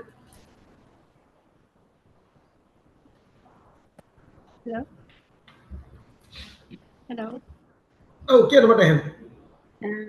ඇත්තටම අර අපේ මිත්‍රෙක් ඇහුවා මේ කොහොමද මේ කැරියර් ගයිඩන්ස් එකක් කරගන්නේ වෘත්තීය පුහුණුව පැත්තෙන් කියලා. ඇත්තට මම TVC එකේ මේ අපි මේ කැරියර් වන් කියලා platform එකක් හදලා තියෙනවා. ඒකේ ඔව්. පොඩි ගයිඩ්ලයින් එකක් දෙනවා කොහොමද මේ ස්කිල් එක අඳුරගෙන යන්නේ කියන එක ගැන. කරුණාවෙන් කියනවා ඒක මේ රිෆර් කරන්න පොඩි ගයිඩ්ලයින් එකක් දෙනවා ඒකෙන්. thank you. ඔව්.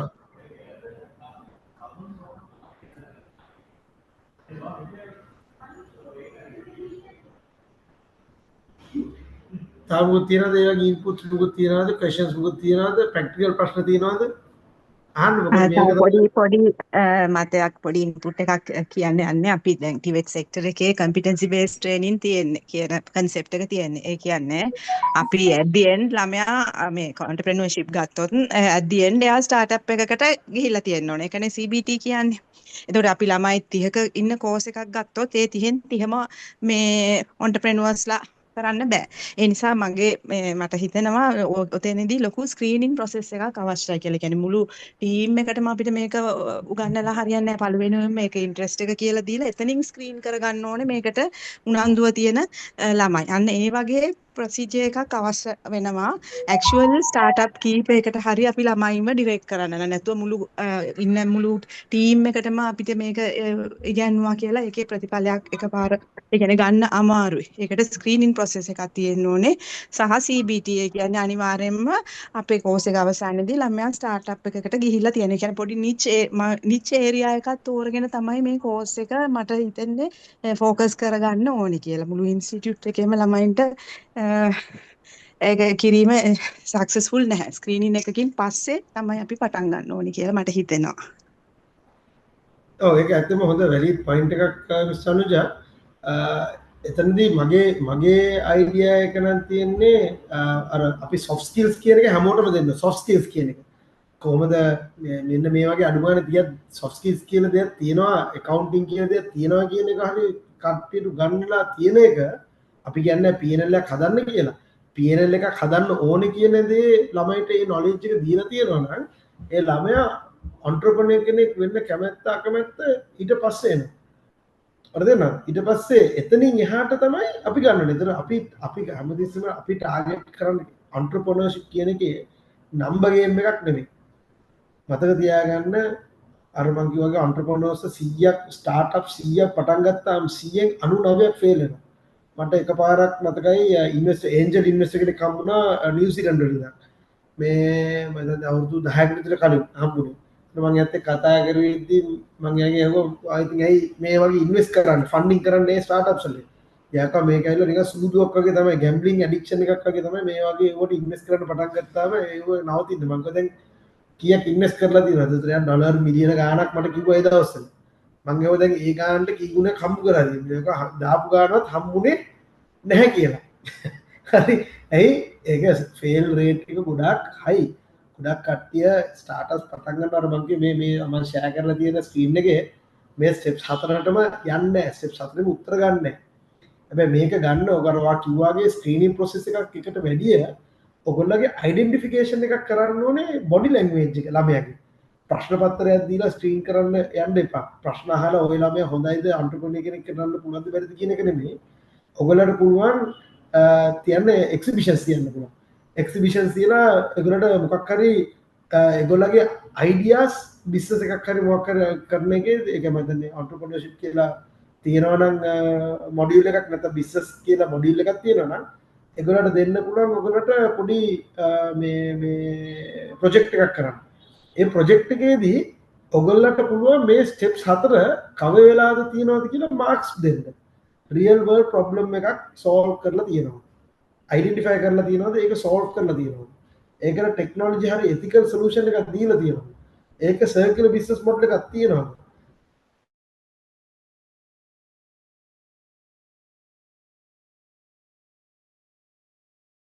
ස්කේල් කරන්න පුළුවන්. ඔය හතරේ ප්‍රොජෙක්ට් එකේ බැලුවොත් ඔයගොල්ලන්ට අනිවාර්යෙන්ම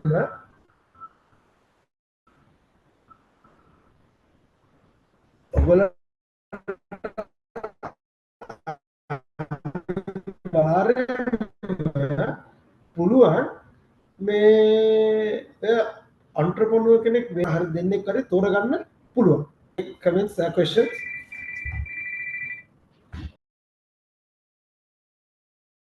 Good afternoon, everyone. Good afternoon, Diana. Thank you very much for kind introduction. Thank you, colleagues, for joining this session. And as Diana just mentioned, a bit of background of myself again. Like I'm Hasita Vijayasundara. I'm a senior economist and attorney at law by profession, and count over 24 years of experience, particularly in private sector development, TVET and all of that, and of course with the donor projects.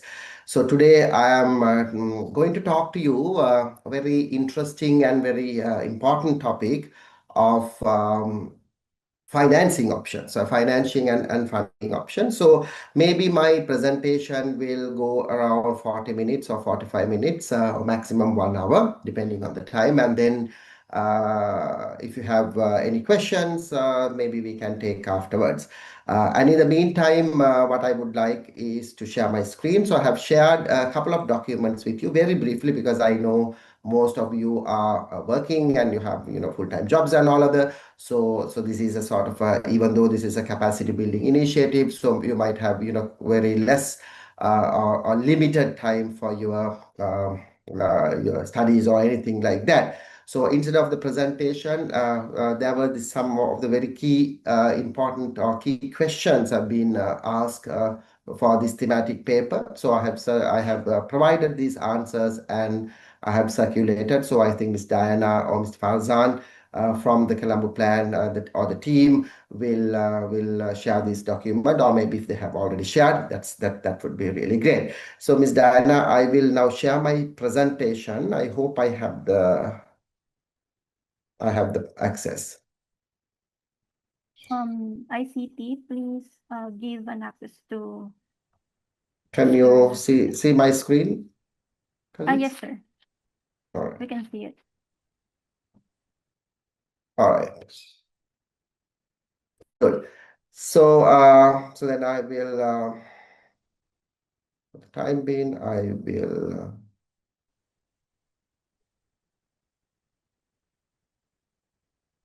will stop my video, and then I will work with the presentation. And then, so colleagues, again, what we should do now is that once I present, maybe you can make your own notes, and then once we have the time after the presentation, so then you can have questions, and then if you want to clarify any point, you can clarify, and then we can move forward.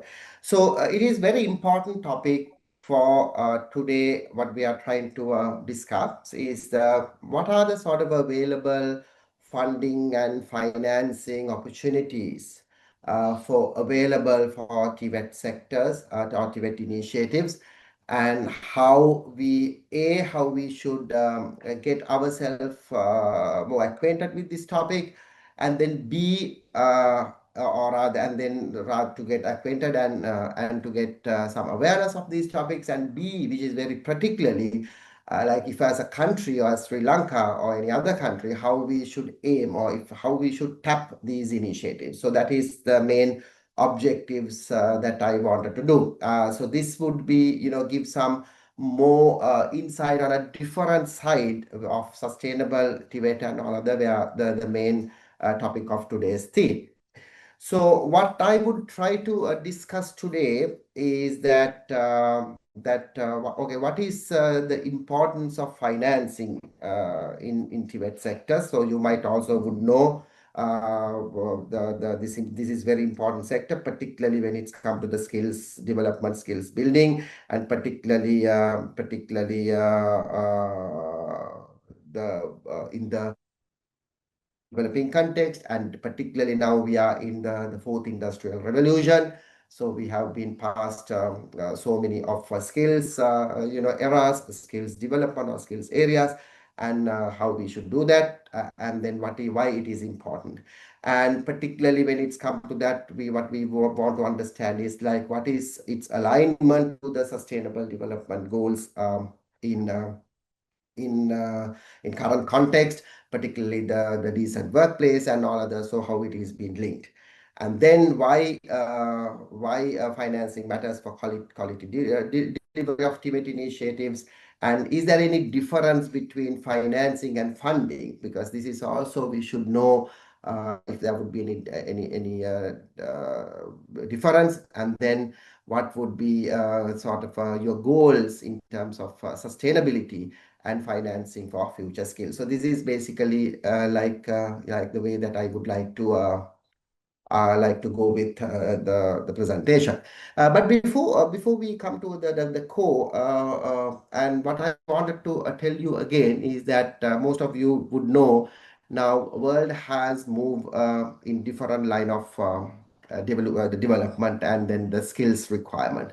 So now, before that, as I told, now we are in the sort of a fourth industrial revolution area, and then we are about to move to the fifth industrial revolution. Just to recap that, what do you mean by fourth industrial revolution and what has there before is that, starting with the first industrial revolution by introducing of the steam engine, the coal power and all of them, then, it's tremendous impact to the transportation and all of that had really developed the world into a different level or different scale. When it's come to the second industrial revolution, when it's the finding of electricity and all others, and so more into automation and all of that happened. And the third industrial revolution is all about ICT, and then the development of the computers and that area of that range. So now fourth industrial revolution, colleagues, is all about, it's again revolve around artificial intelligence. So the topics like Internet of Things, artificial intelligence, the robotics, and then how robotics can make the human life easier, and then the other topics such as blockchains, those sort of areas that we are in now. So the fourth industrial revolution. So for your reference, first one is the steam engine and the transportation revolution. Second one is the finding of electricity and then more towards automation. Third one is finding of ICT and the computer industry or computer technologies. And the fourth one would be artificial intelligence and robotics. So in this era, this whole TVET sector, now it's going to a tremendous transition from what it used to be. And that is where that we need this financing and funding options. And on the other hand, because of the issues with the sustainability, and because the private sector is now so keen on sustainability, and perhaps you might heard this ESG sustainability framework, it's called environmental, social, and governance, ESG. And most of the private companies are by the regulators, by either the Securities Exchange Commissions, or maybe when it's come to the banks, even the regulators like central bank are requiring those companies to report their contribution or report their commitments in terms of ESG. So then the sustainability also comes a main part. So in future, the green skills, the green topics, the climate change also will have. So we can very well see in this context, when it's come to the TVET education, the green skills or the green areas or the sustainability renewable areas, and as well as the possibility and opportunities for digitalization will have a huge role. So my kind request is, while we are having this presentation, please keep a close look into those areas, those two areas, and then we can take this forward. Coming back to the slide. When it's come to the funding and financing model, right? Financing, and first of all, the difference between funding and financing is something very much what we used to have. It is where that the government or any public institution from their public funds that they provide budgets for the TVET activities. So that is basically we call the financing, where then it is part of the national budget. So this is still part of our in Sri Lanka's particularly the funding model, and then the financing model. And then what we can see increasingly, which we will discuss in time to come, is that private sector also wants, because now the whole idea is that government can do the policies and government can, do the sort of regulator or the standard setters role. But really who employ the people, it's the private sector. So the private sector, so it's very important for us is that how we engage with private sector in terms of skills development. And then in that context where that, and we in Sri Lanka also, we have a number of initiatives that the private sector also try to do that, but definitely then it has to be in line with government policies, and the government officials also should have a very strong link and understanding about the private sector requirements. Because colleagues, when it comes to private sector, what we have to understand is that their main motive is not to do social service, not to do CSR or the corporate social responsibility. Main motive of private sector is to make profits. Because why? Because most of these private sector companies, either it is listed or not, so they are basically companies which need profits, and then the shareholders need dividends, and that is where the shareholders funds these institutions. So it is very important for these private organization to make profit.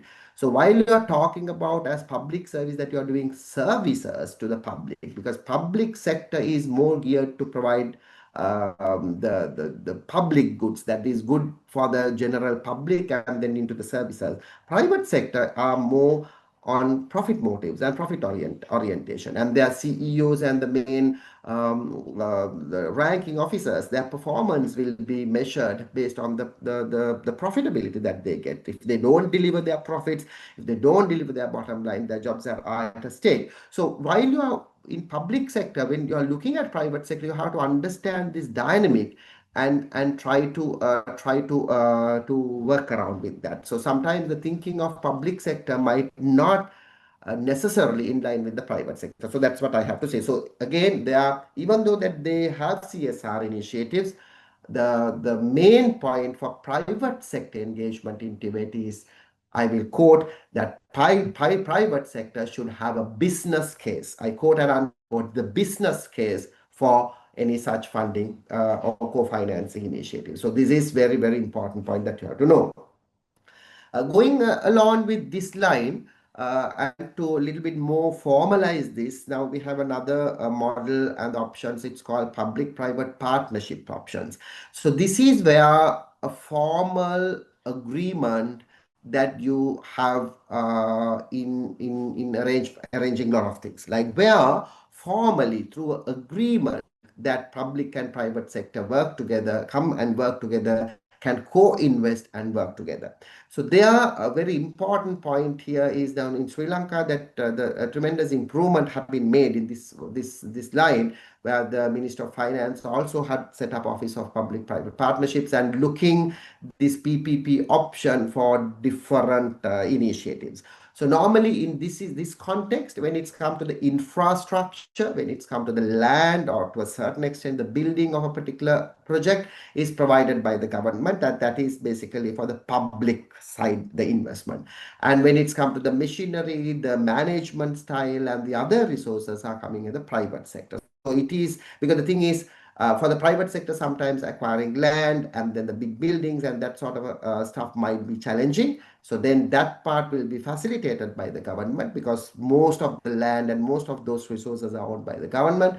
And then the private sector might not have, or even they have it, but very costly. So that is where government intervene. And when it's come to the private sector has good management practices, because private sector is always working on the double bottom line, or rather their bottom line concept. Either it could be double or triple, it's a different thing. But their bottom line. So then they also would know. But again, here is that what we have to understand, if the private sector, it's co-financing or co-funding, it is through the CSR. But when it comes to PPP, what we have to understand is that particular venture might have to have some provision where private sector can be can be get benefited. So like, the dividend distribution or profit distribution, which should not have a bad impact to the public sector or protecting the public good. So just keep that in mind. Final other very common funding model is sort of a donor or the development partner support.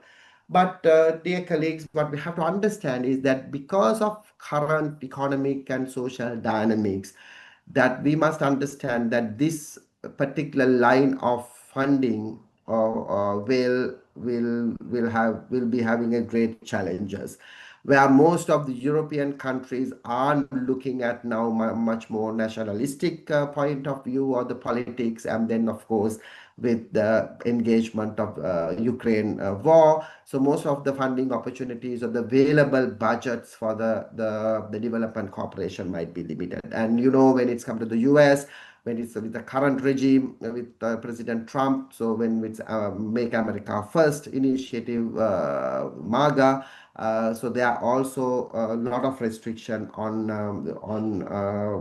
donor or the development aid oriented funding. And you have seen that that even the agencies like USAID had to close down, and most of other 90% of the agencies like United States Department of State or Department of Agriculture or Department of Commerce, so their facilities also been reduced. So in that context, even though there could be a possibility, this is limited. And when it's come to the development partners, again, it is two types. One is bilateral partners like US, Germany, GIZ, Australia, OSED, Japan, JICA, that sort of bilateral partners. And then, of course, we have multilateral partners. So that could be, ADB, Asian Development Bank, United Nations, UNDP, ILO, International Labour Organization, which is again part of UN system, and as well as the World Bank. So in this also the context. So what I want you by after listening to this presentation to understand, okay, what would be the sort of areas that for the TVET initiatives that we can get, and then which one you should or we should be focusing very strongly. Now a little bit looking to the government-led TVET financing mechanism. So there are basically a few of options, and I think majority of you are coming as from government sector. You would be very, very conversant with that. So it's normally government would come from budget allocation and subsidies. So in budgets that, each government institute is supposed to, or the department or any agency is supposed to, request for your budget allocations for particular year, 1 year before.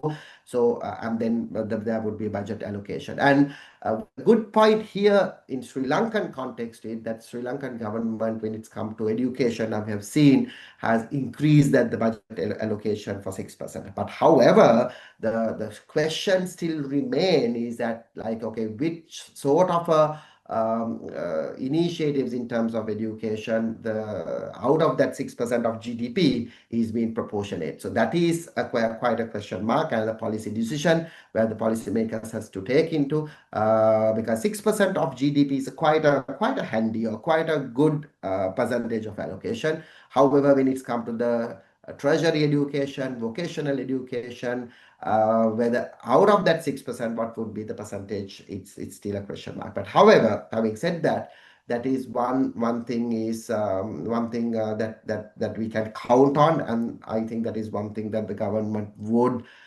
continue to do so, because government has also realized that this skills-based education and skills building is essential for the country. And colleagues, little bit on the other hand, what we have to understand is that Sri Lanka's main, being economist, I've been, advocating this, this in several forums as well as in my teaching at the university. Now, unfortunately, what is happening in Sri Lankan context is that we are very much of, the government job-related country, or when it's come to our job market. So out of our employment cadre, so the government, unfortunately, the state has become the largest employment provider, which is not so good situation. Throwing back of some of the statistics, that we have in Sri Lanka, we have 1.5 million approximately population who is the government services. Could be teachers, it could be government servants, it could be three forces, doctors, nurses, police service, or anything. Approximately, or even a little bit more than 1.5 million, we have public servants. And then don't forget that we have 800,000 of approximately pensioners. So we are talking about 2.2 million. I quote again, 2.2 million people who are paid by the government, who are in the government payroll, as opposed to 21 million. So if you 21 million, the total population, and we have 2.2 million paid by the state. So that means if you have really the ratio, it is 1:9, right? One, so every ninth person in this country is paid by the government, which is quite unhealthy. Because if you can see the other countries, particularly like even regional regions like India and other countries, or even world average, it is somewhere around 1:40 or 1:50 sometimes. So that means 50th person is paid by the government. But in Sri Lanka, it's 1:9. It's 21 million to 2.2 million, the ratio. So which means that Sri Lanka, we have a government of the public sector, unfortunately, which is quite big, where this country's economy can handle. So so please keep that also in your mind when it's come to the public allocation and provision of subsidies, whether we can do that also.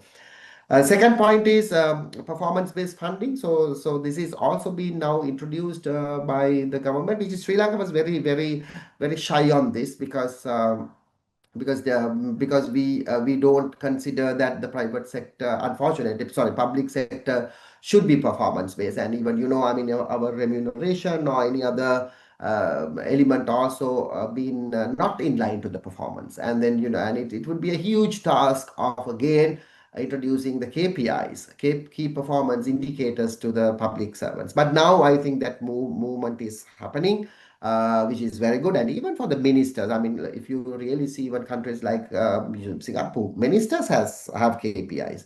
And if they don't deliver on KPIs, even though they were elected by the public, there would be some decisions on their performance and all other.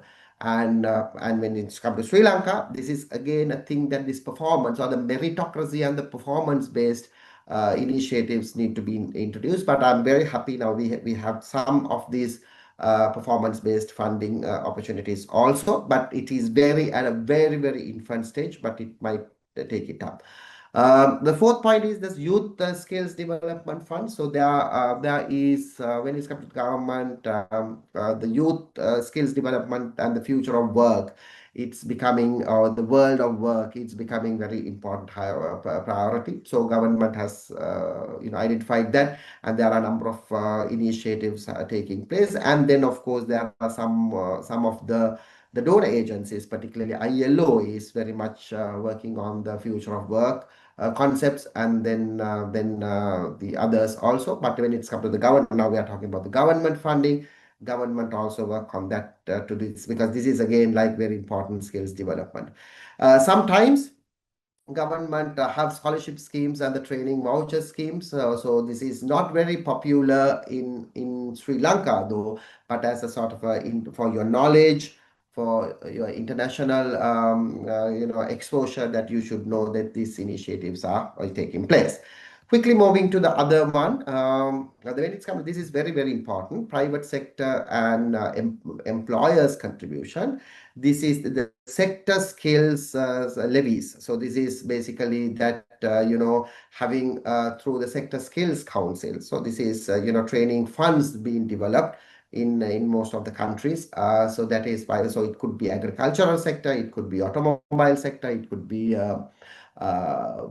some other sectors like sustainability or the solar or whatever.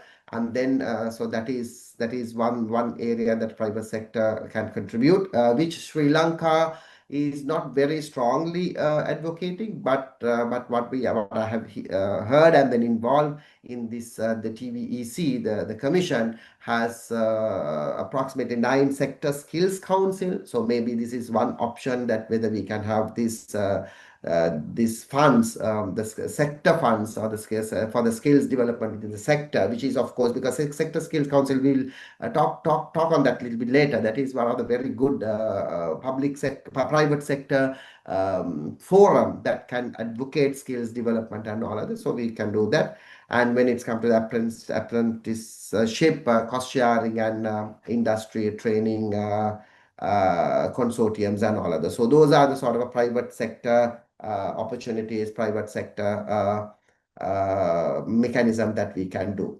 And when it's come to the other alternative funding, which is again for your knowledge and your understanding, that what you can see is that that we can see now there are a lot of while the donor funding and donor related activities are reducing, that we can see now the impact investment and blended finance is also coming to a fore. So impact oriented investing means, colleagues, I mean people who might not have some idea. So some of these philanthropists like Gates Foundation or the Mastercard Foundation, that sort of philanthropist, or maybe like Virgin Foundation with Richard Branson in its Virgin group of companies, that they are set up these funds where they invest based on the impact. So it is not, these funds are not strongly looking at the bottom line concepts or the profit concept, but when it's come to the impact. So there are a lot of these impact investing in investment funds available. So if your only thing is to apply for these funds, A, you should know what are the modus operandi or the modes of operation. B, that you should very strongly reflect and show what would be the impact that the project will deliver. And blended finance again is how you blend that. That means because impact investing is they're coming not as a donor funding, like donor would give something and then without anticipating or expecting anything. But when it's come to that blended financing means that you, for a particular project, that as a fund, and that can consider as sort of equity finance to a certain extent. So that means when it's come to that particular initiative, initiative had to be profitable, and then with the profits or the profit from the services or whatever earned had to be repatriated or had to be shared. So that is where one initiatives, and then other one is there's income sharing with blended finance. Income sharing activities are also like that, where that it is not for free, but when it's come to the profits that you share. The fourth one is microfinancing, because microfinancing also, when it's come to the community level, microfinance will provide a very strong service where it is a very great initiatives in terms of financial inclusion. Because microfinance, the meaning of microfinance, perhaps you might know, is not only providing finance for the household or the people who are otherwise not 100% integrated to the financial system.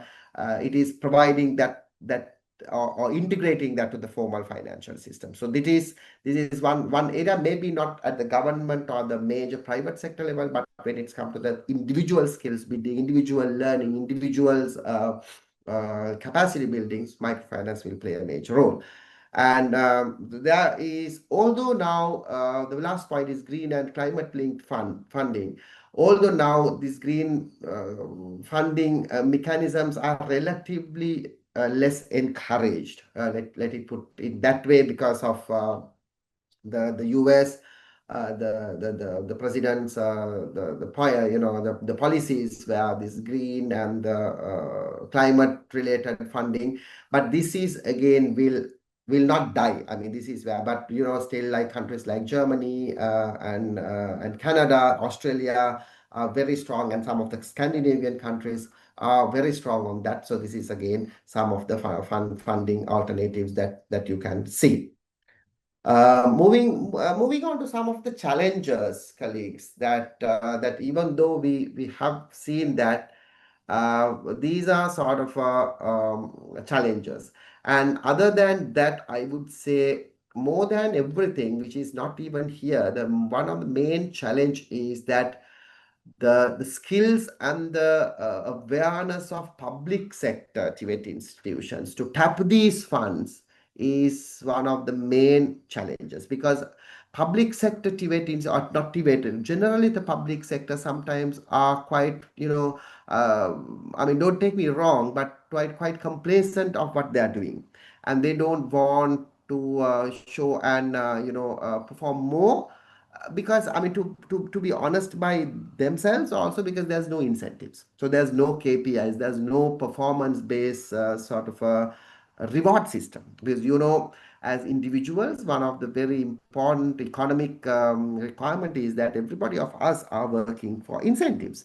and if you don't have that incentives, there could be lethargy, or there could be no real requirement for do something. But having said that, what we as Sri Lankans now, what we have to do, or maybe as developing countries in general, is to be enthusiastic and involved in this, that and develop our skills, because this is a very, very important point that we have to do. So why? Because now due to our I mean, coming back to again to a little bit of economic side, you know how the demography also works. So on one hand, that we have, I mean, particularly I'm referring to Sri Lankan context. On one hand, we have we have a huge number of population which is patronized or paid by the government. But on the other hand, don't forget that we have a aging population in the country.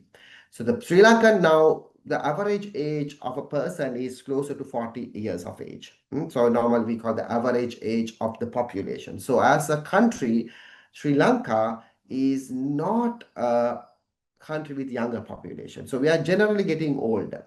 So there are a few reasons for that, colleagues. Maybe you might also would know that in Sri Lanka, that for a last consecutive decade, our population growth had been very, very, very modest, which is anyway a good indicator, closer to 1%.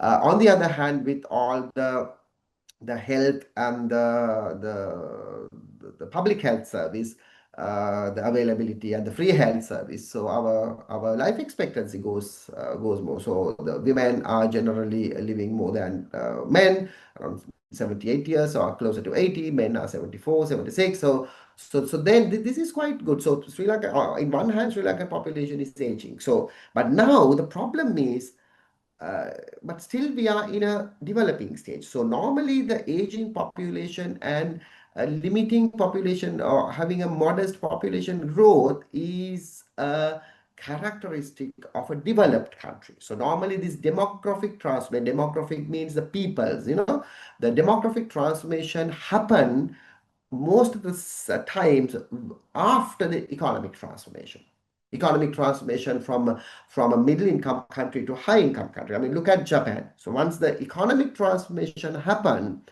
that they have gone with the demographic transformation. And another country is Germany. So once economic transformation happened, the demographic transformation happened. So that means country is economically very strong, economically developed. The GDP and GDP per capita are at handsome level or handy level, but then the population is having this aging problem. So in that situation, people can, I mean, the countries can afford to have different options. Now, for example, now Japan is looking for these options through AI and robotics. So in future, a lot of agents, a lot of manufacturing in Japan will be robotics, and manufacturing will be done robots. And then if you really see some of the YouTube and all the other the videos, you can see even now for the household, even for the elderly care, the care economy or caregiving economy, the robotics are working. And sometimes like robots are working as teachers, robots are working as cleaners. So those technologies are being developed now, and with a huge move with artificial intelligence, so these machines can be self-learning and can have that intelligent component also. So that is where Japan goes. And the Germany's method would be was that with all the other surrounding countries, they attract immigrants, and most of the jobs, particularly the blue collar jobs in Germany, it's done by the migrant workers. So in that context, why Germany could do that is because Germany is a very strong country, rich in their economy, so they could afford to do that. They could afford to absorb that. But having said that, when it comes to Sri Lanka, we are in crossroad because we are not in that economic transformation yet. And of course, we know 2 years ago that we had a huge economic crisis and our GDP was in, GDP growth was in minus, and our economic growth was in minus. So now we are slowly recovering, but we don't have time luxury. So by as per IMF agreements and all other, by 2028, we would be able to regain ourselves and then repay our loans under that obligation as it used to be. So then, as a country, we are having a huge problem. So how then we generate this economic wealth and economic benefit? That definitely through the skills building, because on one hand, that we don't have the luxury of cost leadership. So colleagues, cost leadership is a situation where that you can manufacture a product at a relatively lower cost or the lesser cost. But we don't have that. And if you really see the wage limits, the Sri Lankan wages, and even for the daily wages, it's not cheap. It's very expensive. Look at any mason technician, or maybe like the carpenter. Like what would be their daily rate? And even to get done some small household matter, the cleaning or whatever, it's very expensive. So we are not a cheap labor country anymore. So as a result, if you translate that to the economic activity when it's come to manufacturing or apparel or any other products, because of this high labor factor, that our labor costs are very high, so that we are not able to compete with the countries similar to that, like compared to Bangladesh, compared to Myanmar or maybe Laos or that sort of a range of countries. So there, the cost leadership opportunity or cost leadership competitive advantage, we are having issues. Look at the other side. When it comes to the skills, our employees or the human capital are skilled as Singapore, skilled as Taiwan, skilled as South Korea? No. So in terms, if anybody looking to the skilled labor, specialization, knowledge and specialized skills, so there we have a problem. But on the other hand, we don't have, so in that situation, we don't have a competitive advantage. On the other hand, when it's come to the cheap labor, cheap manufacturing cost and all of that, and then mind you, this manufacturing matter will be doubled because of our electricity cost. And mind you, in Sri Lanka, we are the highest electricity cost country in entire South Asia. Right. So in that context, our production costs are high. So I think you could now see like why this skills development is very important. Why as public sector, that is where I want to come again into this slide. Why as public sector you should be very actively involving in this. Why should you actively find these opportunities and funding, and then try to be more opportunistic and try to be more enthusiastic and do that? Because unless we do that one as a country, and unless you do this as a country in future, that Sri Lanka will have a huge challenge, and our economic the future would be at a problem. And when it's come to the economic problem, that you would definitely know it is not ending up. I mean, Sri Lanka, we have that experience with Aragale and all other. So it has been not ending up with economic problem, but it will go for the social and other crises also, right? So first point, it's one of the global and the local challenges is financing, is that the whole approach of the public, which is not in this slide, but approach of the public sector, TVET institutions, and they are active and proactive, looking and soliciting for these options. On the other hand, what we can see is private sector also, unfortunately, having very limited engagement. Now, Sri Lanka, we can see some, but still, I think private sector should also have to have. So this is a problem that we should tackle in a different forum, where the chambers and the private sector engagement are there. So in Sri Lanka, private sector is also, to be very, very, very honest, it's very lethargic. Like, because private sector, even though that the government, and we always try to mention that that whole the growth of engine is private sector, and we can see that private sector is also not coming up with the thing, because at the end of the day, these skills, the people with the skill or whatever should will be employed by the private sector. But private sector is not very enthusiastic. So that is again one of the things. And one other very important point which is entangled to this is the link between the private sector and the public sector. This linkage, or so to say, this marriage is also would need to be happen very strongly. Because if a country, its public sector doesn't listen to private sector and private sector doesn't care the public sector, so that is a very, very toxic combination. So that toxic combination we have to somehow get rid. But I have seen public, to be credited to a lot of institutions in Sri Lanka, the public institutions have been working with them. But I think at least on the public sector point of view, they are very much, accommodating the private sector. Always like your TVEC and all of that. I've seen like when it's come to the sector councils or sector skills council, how accommodative TVEC to establish these organizations and up running. So that is definitely a very good point. But having said that, there would be a lot to do. Last one, when it's come to the challenging, yes, we have infrastructure and technology gaps in Sri Lanka as well.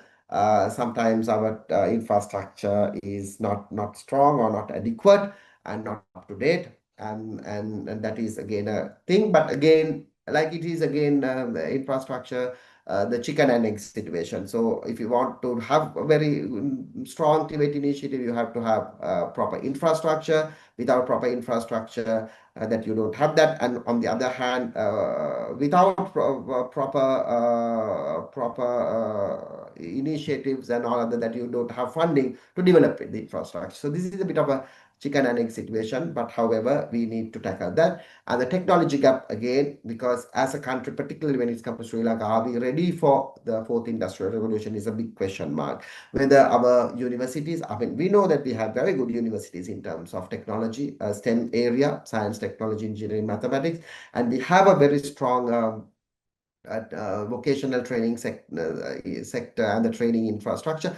But having said that, are we in line with the international good practices? Are we always focusing on where the international arena goes? How strong we are with the fourth industrial topics, which I have discussed, like artificial intelligence, robotics, the blockchains, Internet of Things, that sort of topics, and how conversant our graduates are on these topics. So those are sort of a global challenges that we can say. Having said that, the role of international and development partners, that they also have a bigger role, because at the end of the day, when it's come to the multinational agencies, as we discussed, so those are few agencies: World Bank, ADB, ILO, UNESCO, and UN EVOC. So those are sort of organizations. You can also name more organization. Maybe European Union also might come when it's come to multinational agencies. So they also should play a major role, and they should understand that this is an area that they should work. There are bilateral agencies, JICA, GIZ, DFAT, that is Australian. And then, unfortunately, now USAID is not part of this, but these organizations are also do that. And then there are some grants of technical assistance and soft loan also, like, some of the foundations like MasterCard Foundation, the Gates Foundation, and others. So they also will play a major role in funding of these things.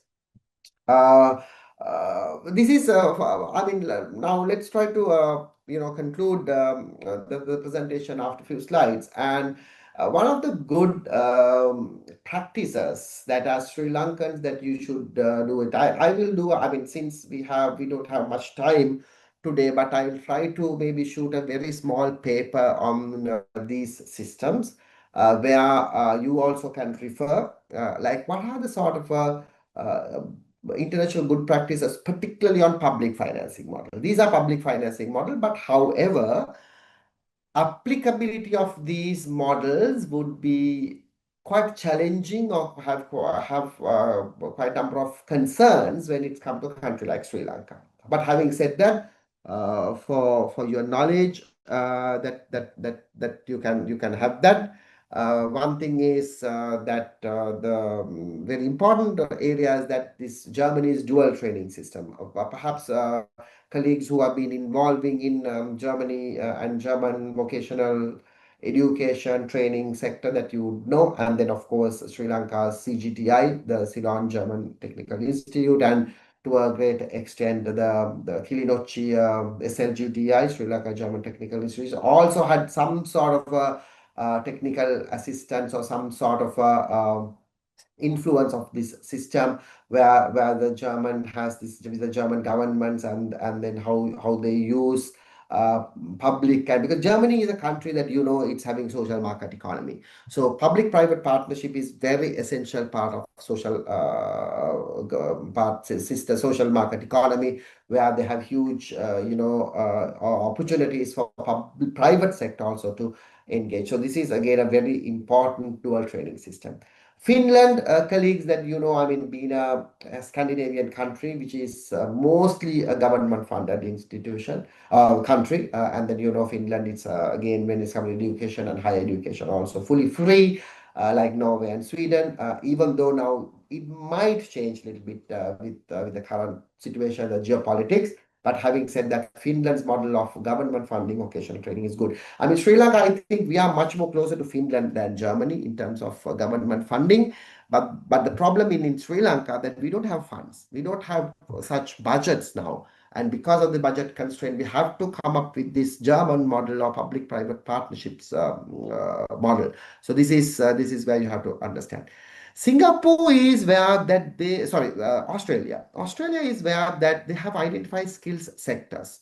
So this is where that Sri Lanka also can do a major role. Okay, what sort of sectors that we want to develop or we want to build, whether it is renewable energy sector, whether it is automobile sector, whether it is the sector which is related, very related like marine engineering, a very niche market, whether it would be some mining or marine mining, mineral, that sort of a thing. So that based on these sectors, and then through the establishment of sector skills councils, that Australia has this sector-wise funding mechanism. So that is one another good practice that you can see. Singapore is again of more future-oriented. So Singapore is working on more. It is with not now at 4 IR, but it has 5 IR level. So that is another initiative. So they are basically do like how humans. Fifth industrial revolution is, colleagues, is all about. It's more than fourth, like how humans being integrated to the sectors. So that is where. And Kenya, you can see this youth employment bond. So this is one thing. So maybe please refer that further. So they have this bond scheme where they have to eradicate the youth unemployment, and India, that is one of the other country that we should be definitely in line, and we should definitely learn from is their National Skills Development Fund. Sri Lanka also we wanted to start this sort of fund, but due to the funding limitations and all of this could not happen. But India, this is happening very much, and it's running very professionally also. And finally, for the sustainability financing and the blended financing, combining public-private and donor funding. The examples are public-private partnership for equip modernization, a green climate fund, and then results-based financing links to performance. So those are the sort of things. Sri Lanka, finally, Sri Lanka also we had we are having some successful models. I mean, it's not that we are nowhere. So we have a number of public-private partnership initiatives in tourism, construction, and even like research areas. So if you see the Slim Tech of Sri Lanka, the Sri Lanka Institute of Nanotechnology, and Slim Tech, Sri Lanka Institute of Biotechnology, even though those institutions have some constraints, some issues, I could see the public-private partnership play reasonably well in that context. And then particularly when the tourism sector, John Keels and Jetwin also have been come up with a number of initiatives where where public-private partnerships, which is very good. And then what Sri Lanka should now focus is, develop these skills or develop these people, not only for the Sri Lankan market, but for the international market. And there would be Dubai or any other destination.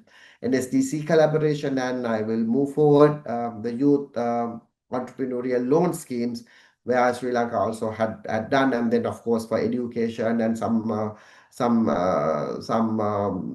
activities, particularly when it comes to the higher education, the the loan schemes for education and entrepreneurship also been do. But having said that, we have potential in Sri Lanka, colleagues. This is very important slide.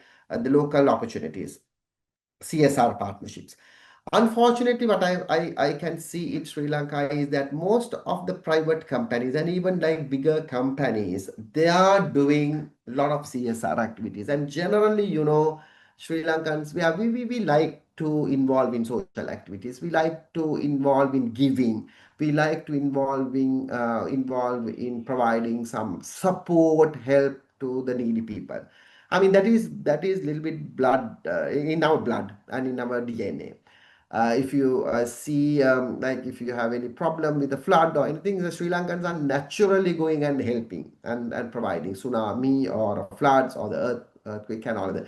We might not necessarily see this unless we compare that with other countries. And I mean, some countries they don't have this culture, right?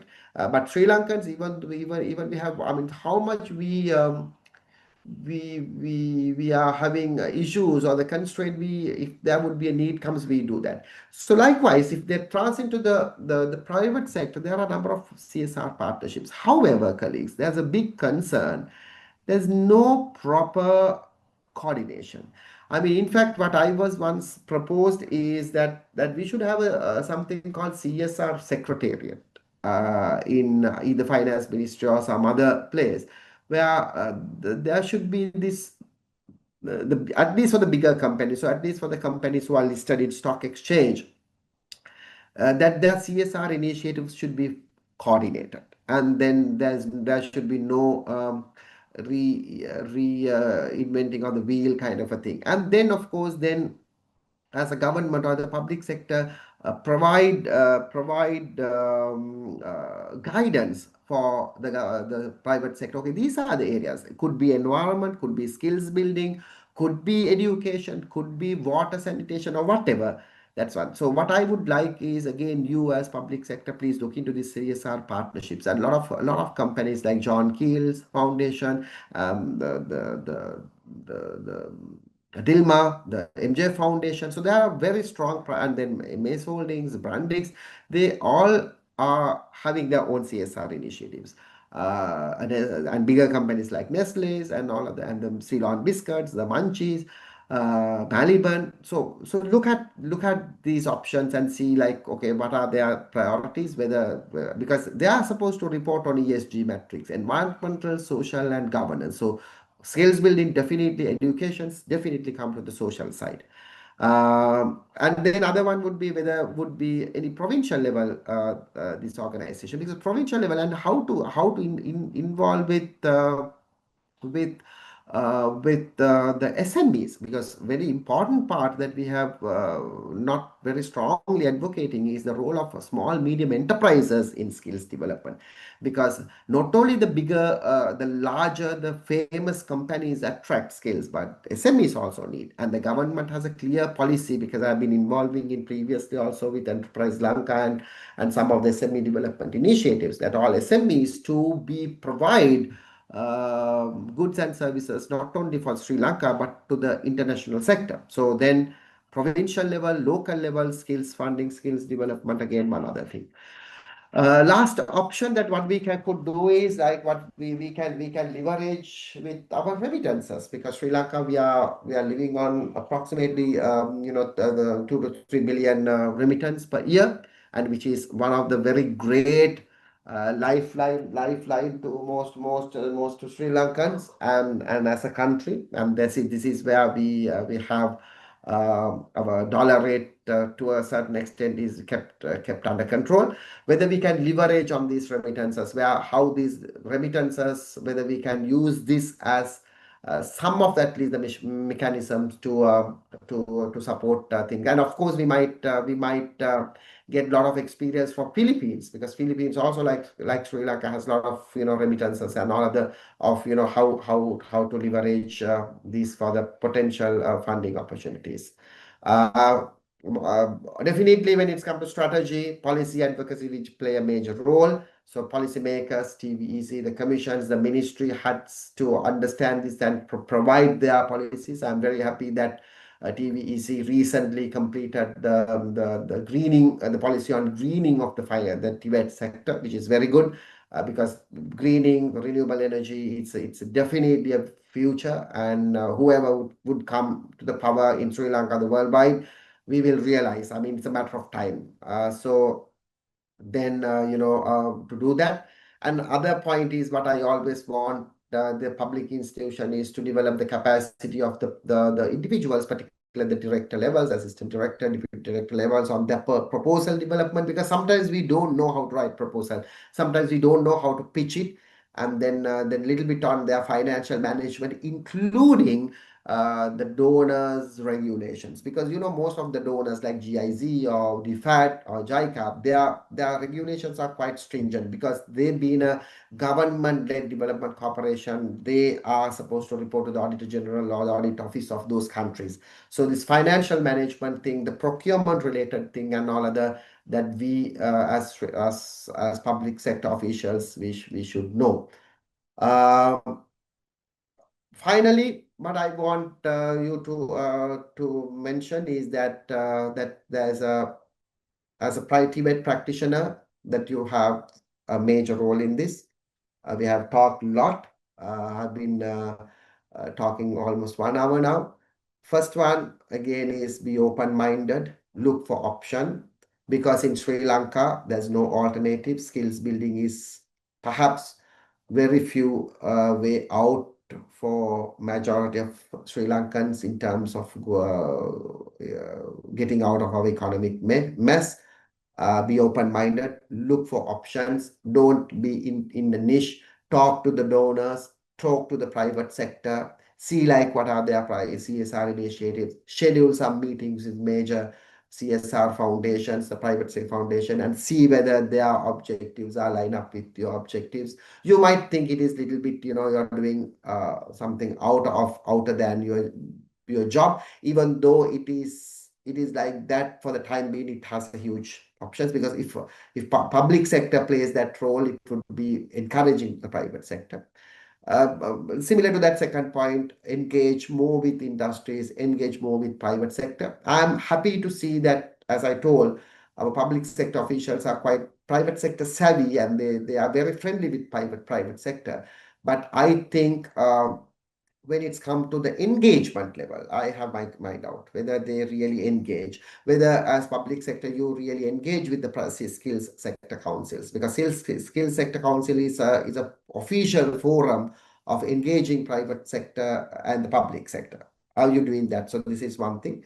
Identify green and digital niche is very important. Green and digital, count me, are the new opportunities for future and new areas for skills development. And if you really look into any future of work or world of work, ILO and then World Economic Forums, number of things have been done and identified green skills and the digital skills. Two important skills in future for anybody to know, anybody to have. It is like, simple skills like operating a computer now. So now in any interview, I don't think interviewer would ask whether you can operate a computer, or whether you can whether do you have an email, or whether you can work on a PowerPoint presentation, because it's given now. It's everybody knows, and it's a known and skills that you must have. In future, this will happen to the green and digital skills. Then the digitalization and the green and all other skills that we know how to green a company or how to green a situation, and the green business. So greening a business and doing a green business is two different things. So you have to know that. Digital skills from various type of digital, it's whether it's a digitization or whether it's a digitalization. It's very important. I don't want to go into these topics, but definitely you would know that.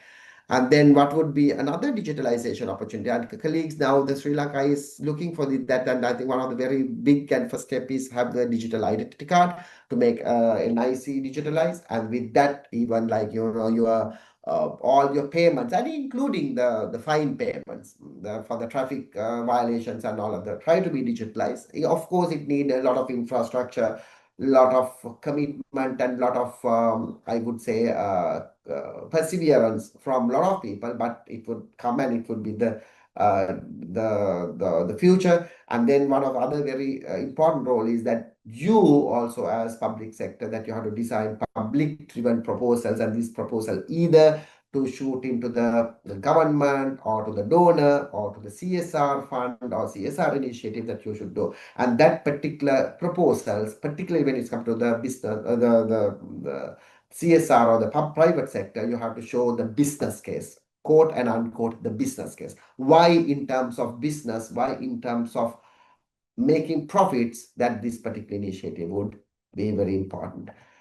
Finally, conclusion and way forward, align always this funding with future skills.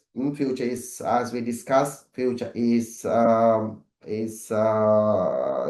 and then future future is more on digital, and then please work on that. Please think on that line, and then foster innovation through partnership. Always be innovative. Very strongly engage with the private sector and look for public-private partnership options, where Sri Lanka is having that mandate now, have this the secretariat and all other, you would be able to do that. So with that, I would conclude my presentation. Now, the audience, the rest of you, welcome. All right, after your lunch, and because normally after lunch, the remote of the body, right, goes down a little. So I don't want to drag a lot of things here. Maybe we'll try to make it as interesting as possible. And once again, welcome to this session. I'm Dr. Chandra Segran from Malaysia. Because we are not meeting face to face and it's on Zoom, I always have difficulties in the Zoom because I can't identify anyone immediately. Number two, we don't know what is their expression. Okay. So anyway, let's go to today's topic. Now, as you know, we're going to talk about developing green business in TVET. Okay. So first, just a brief intro. Everybody knows about it, but just to refine a little on this. Okay. What is green business? Green business is business that operates in a suitable manner that does not cause measurable harm to environment. I think for the past 2-3 days, we've been talking about green, and we are talking about environment, and we're also talking about TVET. So it's all interrelated. Okay. Now next, green business is also product or services that reduces cost, energy consumption, and waste, right? So green business, basically, we try to reduce costs and also save whatever waste that we are throwing away. Lately, it has garnered a significant amount of investor interest due to increasing awareness about the impact of climate change, global warming, and loss of natural resources. So this green business lately has taken center stage. Center stage is becoming important in all the countries around the world. Okay, next slide. This one, I just got some clippings for you. It's actually from Investopedia, 26 January 2025. Just some global view on green business. All right. So, for example, in Singapore, they have pledged to reach 70% recycling by 2030. So, recycling is also part of green business. And in the United States, U.S. Energy Information Administration, they have mentioned that solar and wind power accounts for 71% of the new energy in 2024. All right. So which means there is a growing interest into green business. Then we have this global investment in renewable energy sources exceeded 3 trillion, okay, in 2024. Okay, that's a huge amount. That means people are already looking into green business in a much bigger scale. Then you have this 2020 McKinsey survey, right? This is a US survey. They have come up with findings that 60% of respondents said they'll pay more for a product with sustainable packing, all right? So sustainable packing is also another green business. But we must also understand that today there's a growing community that is willing to pay more for products that do not harm the earth, all right? Or products that, keeps the resources, all right? Or products that is recyclable. Okay, next, we also have another survey from McKinsey and Nielsen found that products making ESG related claims saw more sales growth from 2017 to 2022. ESG means environment, social governance. For those who don't understand this, later in the part, as I go through, we'll cover this a little. All right, environment, social governance. So if you are into that, or your business or environment is, your business or your company is concentrating on ESG, the chances of your sales growth is going to grow. So averaging 28% cumulative growth compared to 20% growth for products that made no ESG related claims, right? So which means products that don't come up with ESG standards or ESG ideas, their sales is a little low. All right. So next slide, please. So in a nutshell, what is green business model? All right. We talk about green business, then we understand what is green business. Then there's a lot of model for green business.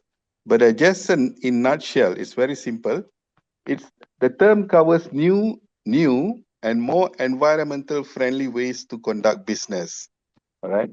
Then normally a green business model involves one or more of the following elements: recycling of products and materials, sharing economy, and substitution of unwanted or toxic substance, right? So it's the same thing. It's about saving the resources, and wherever possible, we try to minimize the waste. Okay, next slide. Okay, good. Now, this is a little theoretical, okay? I mean, the earlier part about green business and all this. Here, I'm just trying to associate some of the green business in Sri Lanka, which is already picking up, all right? Which is already in the growth way, all right? And a lot of importance are given to this. For example, number one is sustainable tourism. This sector is booming with companies, right, offering eco-friendly tours, focusing on wildlife, cultural experience, and community engagement. Basically, sustainable tourism is more related to tourism Sri Lanka and also to the small travel and tour guides or agents or whatever. So Sri Lanka is a beautiful country. Yeah, it's top on the list for tourism in Asia, right?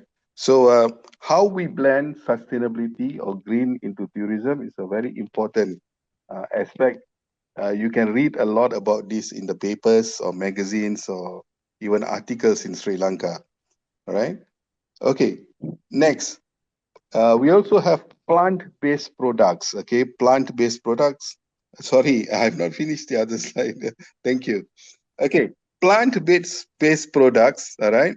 That means products based on plants that, we plant the plants so that we can make products. For example, like bamboo. So Sri Lanka's abundant natural resources are being leveraged to create plant-based alternatives to plastic, right? And businesses are producing items like bamboo cutlery, coconut-based products, and cane goods. So you see, you have bamboo cutlery to replace plastic, Plastic is the biggest issue around the world, but we'll talk about plastic some other day. So the idea is to replace, right, all these toxic products, right, with what do you call these sustainable products that don't harm the earth, and it's easy to resource them. Okay, they're all around. Okay, next, please.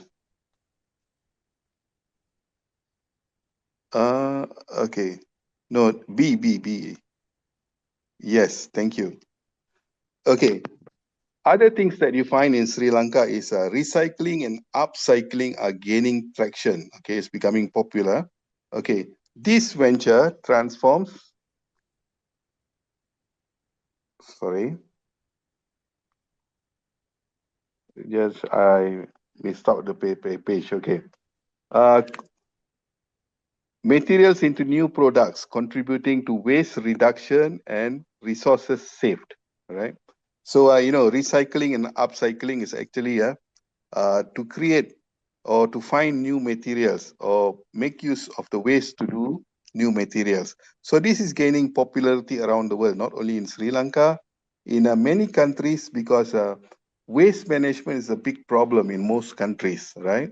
So they try to do a lot of things from the waste and make it very positive with the products. Okay, then we have sustainable packing. Remember earlier we spoke about sustainable packing. Customers are willing to pay more.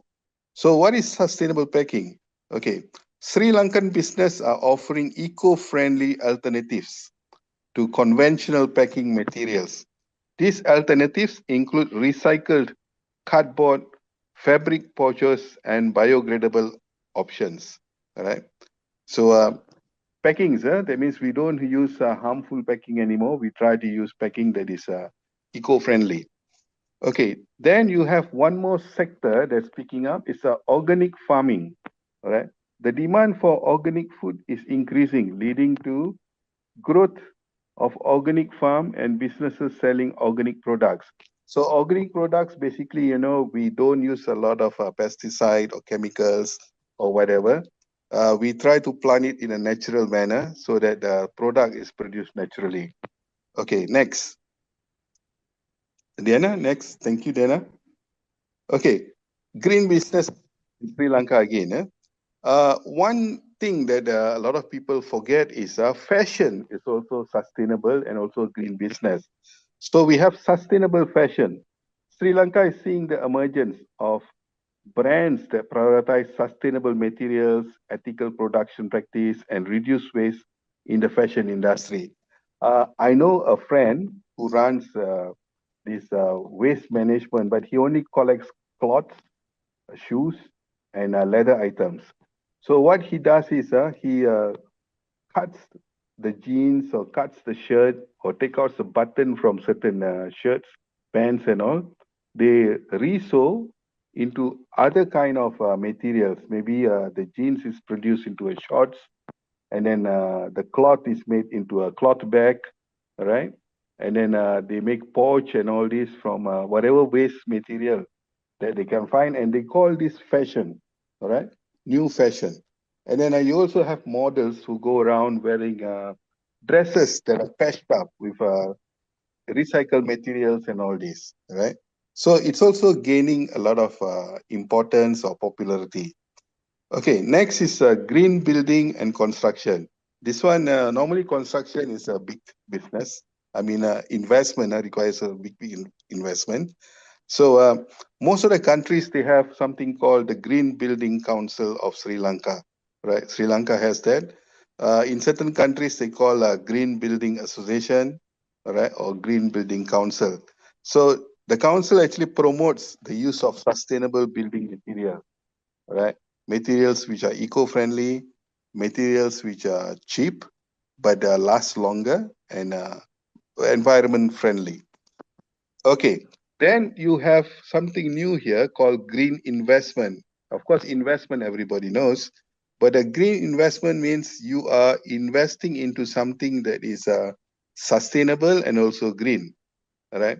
So, new kind of initiatives like the vanilla plantation, right? They invest into that. So this is what they call green investment. Okay, Next slide, please.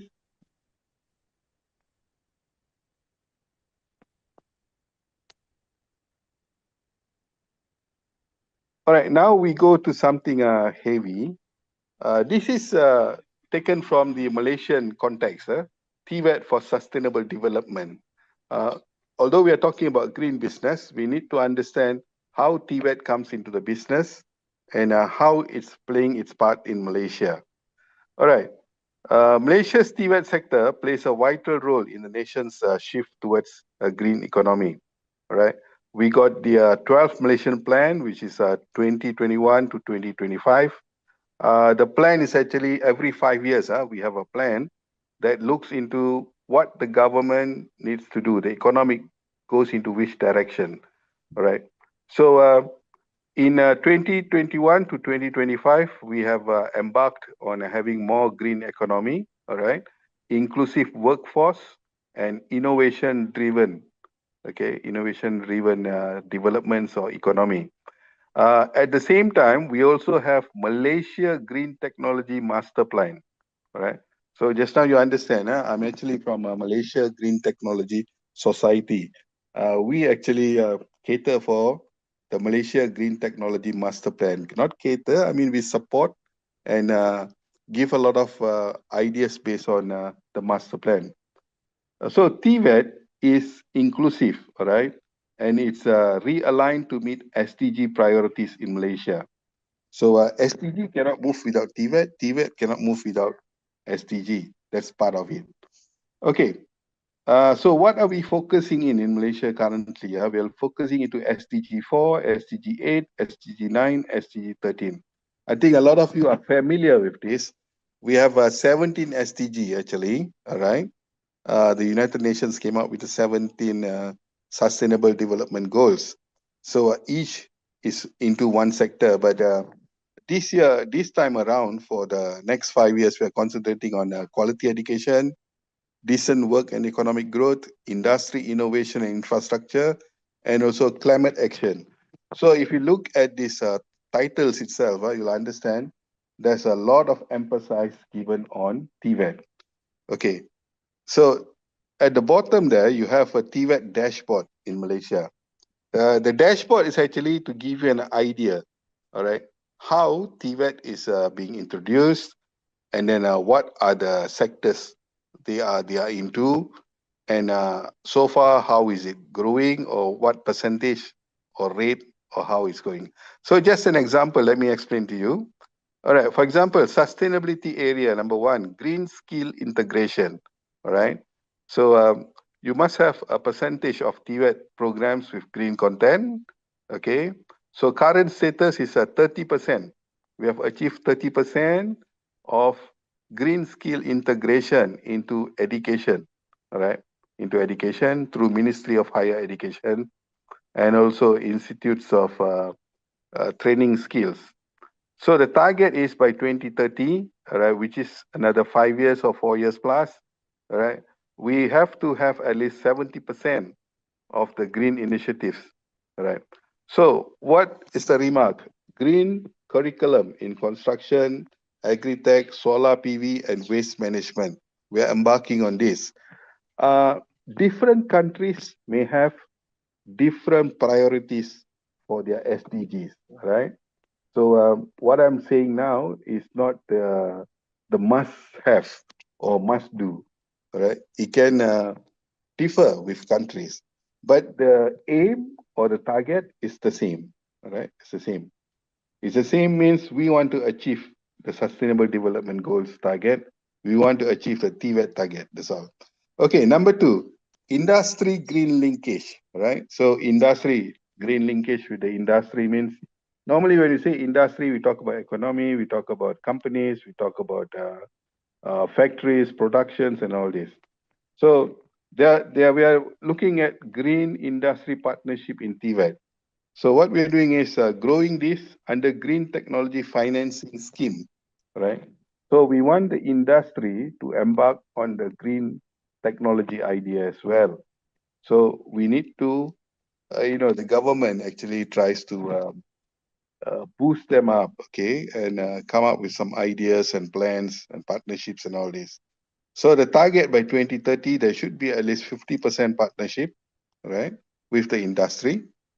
And remarks, industry focus upskilling, right? Upskilling, we are talking about these three areas, solar, EV, electric vehicle, and also circular economy. Circular economy is closely related to waste management, right? Okay, now, institutional stability, right? So under institutional stability, TVET institution adopting sustainable campus practices. So most of the campus in Malaysia, we are also greening them, right? So it meets the TVET, requirement for green TVET. And 25% of polytechnics and ILP. ILP means training institutes, government training institutes. So as at 2024, we have achieved 25% of our target. We are still falling behind, but we are chasing. And the target is by 2030, we should have 60%, which means from now to the 2030, we have about 35% more to achieve. You can actually get data like this from your own country's, department or, the ministry that looks after sustainable development goals on the TVET. Another important aspect in Malaysia is digital and inclusive access. All right. So this is about rural youth and B40 enrolled in green skilling training. A lot of you will be wondering what is B40. Yeah? B40 is the community is divided into 3-4 sections. All right. B40 is those in the middle income. Okay, middle income group to lower income. Right. So 18%, all right, the status now, all right, and we want to reach 40% by 2030. That means we want to uplift the community, all right. So the target is targeting rural skills and women in renewable and agrotech. So to uplift the community, we are targeting the skills for rural people and also women, okay. But the focus will be on renewable and agrotech. Renewable means renewable energy, all right? Okay, number 5, the last one is gender equality in TVET. You find this in almost every country, yeah? You want to have gender equality in TVET especially. So what we do, okay, female enrollment in non-traditional TVET, e.g. Solatech, right? So very few females actually enroll into technical or technologies that is very new, and they don't favor that, but we want to push them there, right? So they can learn something. So currently we have 28% of female, and the target is by 2030 is to have 50% of female force into solar energy world. Okay, so remarks. So what we are doing is we are introducing STEM and also focused awareness campaign and incentives for women to pick up the skills, especially in solar tech. Okay, this is just a dashboard. Dashboard means what they plan, what we want to do, and all this. Okay, so I hope this one gives you some idea on green businesses when you talk about a sample of green businesses later. Okay. The idea, that means what we need to do, what is the focus, who should come in, all right? The target is where, when we do a business, we are actually targeting whom, who's the workforce, who's the consumer, who's the listing. So it gives some idea. Okay, let's move to the next one. Okay, this is a continuation of the same slide, but this slide I put in a color background. Okay, TVET sustainable development continue. So key institutional and government efforts. So remember, I told you just now we have the dashboard, okay, what we're going through and all this. So these are the people or the government bodies that's helping us to transform what we want. So first one is the Ministry of Higher Education. In most countries, education ministry is very important because we educate the youths on what to do and where to go and all this. So because the youths are actually the pillar of the nation. right? So if we don't put them on the right track, we don't give them the right skills, then they will have problems also finding jobs, and the economy also will struggle through. But again, let me emphasize, it all depends on every country's vision, right? How they want to move forward. Okay, so for TVET transformation plan, we have one called from 2021 to 2030, right? So we got a plan there to promote sustainable and demand-driven programs. Okay, support for industry-led certification. That means we want the industry or people in the industry to have a certification, a recognition for the effort or for the skills that they do, right? So that is also in the talk. Now, then we have a Department of Skills Development. This one you're very familiar because a lot of time, a lot of programs under Colombo Plan Staff College is related to Department of Skills Development in each country. Okay, so so we have something called the NOS, National Occupational Skills Standards. This will be revised to integrate green competency and sustainability frameworks across the sector. Actually, green competency or green sustainability, it's actually all over the industry. It's also all over the area. You cannot escape. Every industry has to go into sustainability. Even at the medical industry, you have a medical sustainability. Accountancy, you have accountancy sustainability. Right? Finance sustainability. Right? You have business sustainability. You have sports sustainability. All right? So it's almost everywhere. Okay, and it's picking up slowly, one by one. Okay, slow pace. So that's why some of us may not be aware of this, but that's how things are moving forward. Okay, all this is because of the Sustainable Development Goals and also the target of each government to meet by 2030 and also the next target by 2050. Okay, let's look at it again. So under Department of Skills, we also try to promote recognition of prior learning. Okay, prior learning for eco-related job roles. Okay, eco-related. So eco-related, again, it relates to green business as well. So a lot of priorities are given in Malaysia. And finally, you have these MARA and polytechnic institutions. Okay, they are piloting green innovation labs in rural polytechnics. And their focus is also on solar, okay, sustainable farming, water management, and smart and green technologies. Okay, so why am I just highlighting this? Is just to tell you that the green businesses are getting important, especially in Malaysia. So we are also focused into delivering curriculum or training or skills that's related to green businesses. Okay, let's move ahead to the next slide. I'm sorry, this one could be a little heavy, and my intention is not to put you to sleep. I hope all of you are awake. Okay, this is just a rubric, all right, a rubric for us to understand about sustainable development in TVET. Okay, it's not something for us to memorize or very important point. If you miss this, you can't move anything. It's just a guide or just for you to understand, right? So that when you understand this, when you prepare the later part, when we go to the workshop, it will be helpful for you to identify a few things. So let's go very fast. Okay, dimension is about environmental sustainability. So what are we talking about? We are talking about green technologies integrated into curriculum, right? And then this is a scale, a scoring scale. How do you scale them? How do you give the importance? What do you think? Is it very important? Not at all, or half of the program? All this is your understanding and the scale, okay? And then description. okay, extent to which green skills are embedded in TVET program.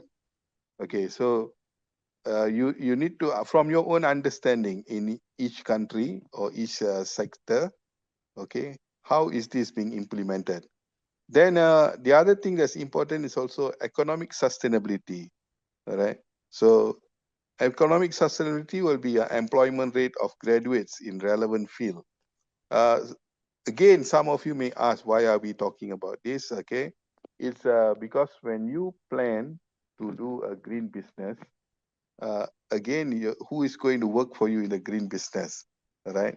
And then who is your, what you call this, marketing people, who's your admin people, who are the one going to be responsible, and then who's going to look into production, and then until it reaches the customer, right? So there's a lot of employment issues there, or picking the right skills, for example. Okay, so that's why it's there. And this is actually to track jobs relevance and labor market outcomes. Okay. Then next is you can also see we have social sustainability. Social sustainability talks about gender equality in access and participation. And then what is your scale rate for that?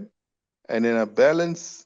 How do you balance between the male and female in the what do you call this, your working environment? Okay, and how is it going to cater the jobs? And you also have like inclusion of disadvantaged groups, right? Rural people, minorities, okay? And then is your business going to cater for them, right? Are you focusing on them, something like that? So inclusive in policy and implementation. Okay, so how you want to go about it, okay? So that's the thing. I'm actually just explaining one or two things. I don't want to explain the a whole lot. Okay, next is institutional sustainability, all right? This is about capacity development of teachers and staff. This is related to education institutions, all right?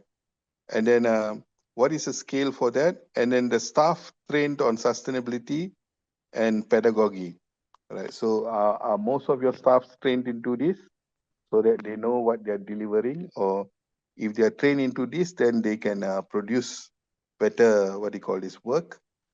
They can also come up with new curriculums and all. So we need to have exposure, exposure for the staffs and also training.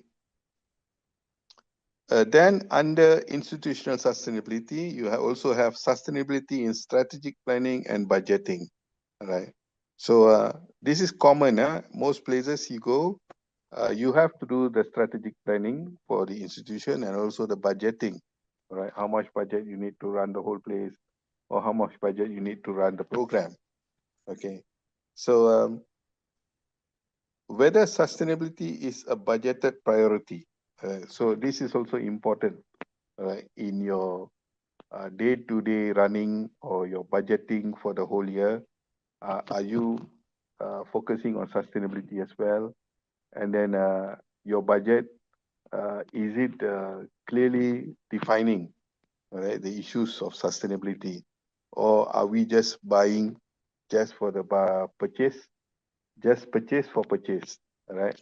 And we're not thinking about how to cut down waste and all this. So this is part of sustainability. Okay, then finally, number 5, you have partnership and policy sustainability, right? So partnership is very important because today's business, most of it is either through collaboration, through partnership, through engagement, and things like that. That's why you see some of them in the TikTok and all this, when they sell the products, there's a lot of likes, all right? Then sometimes they say you need to have followers to sell certain things.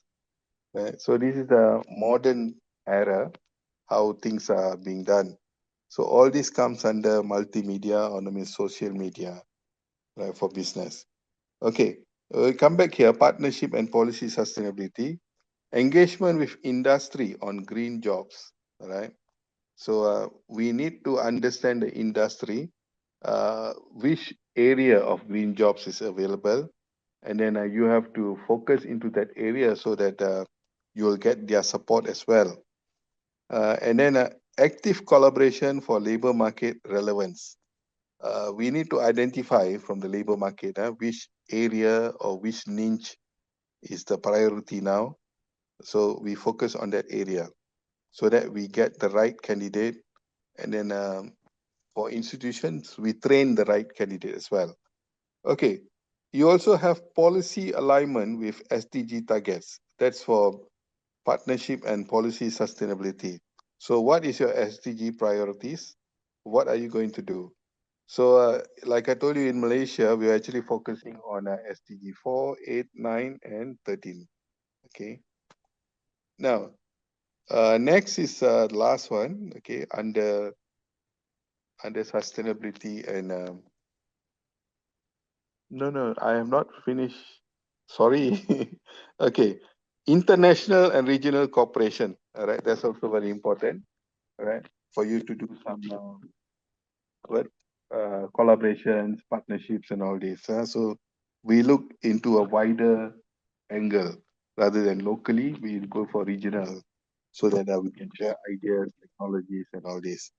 So participation in networks, okay, like a UNESCO, UNEFCO, and APEC, right?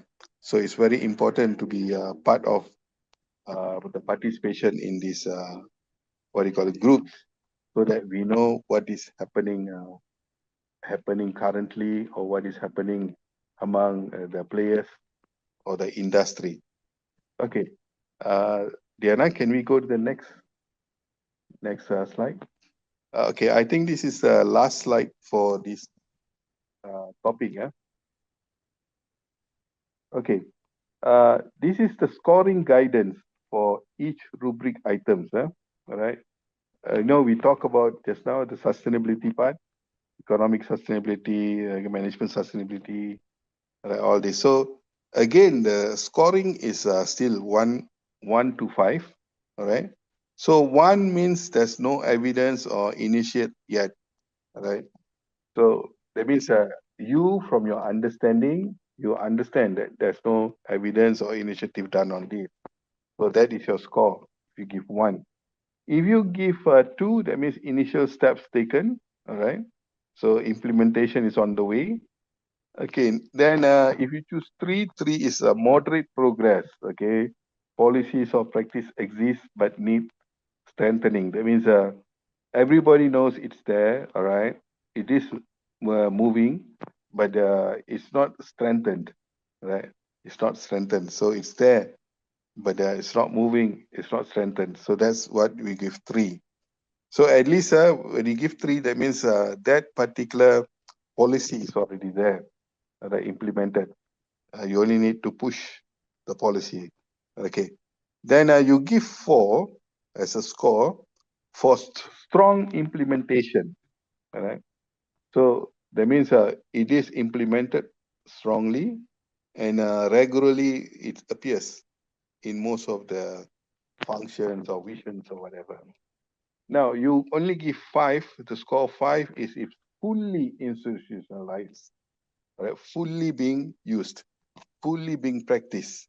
Okay, evidence of impact and continuous improvement. That means it's there, it's being practiced. We always keep check on it, all right? And then we try to improve on what's happening next or what to do next. Okay. So that's on the scoring guidance for each rubric items. Okay, let's go to the next one.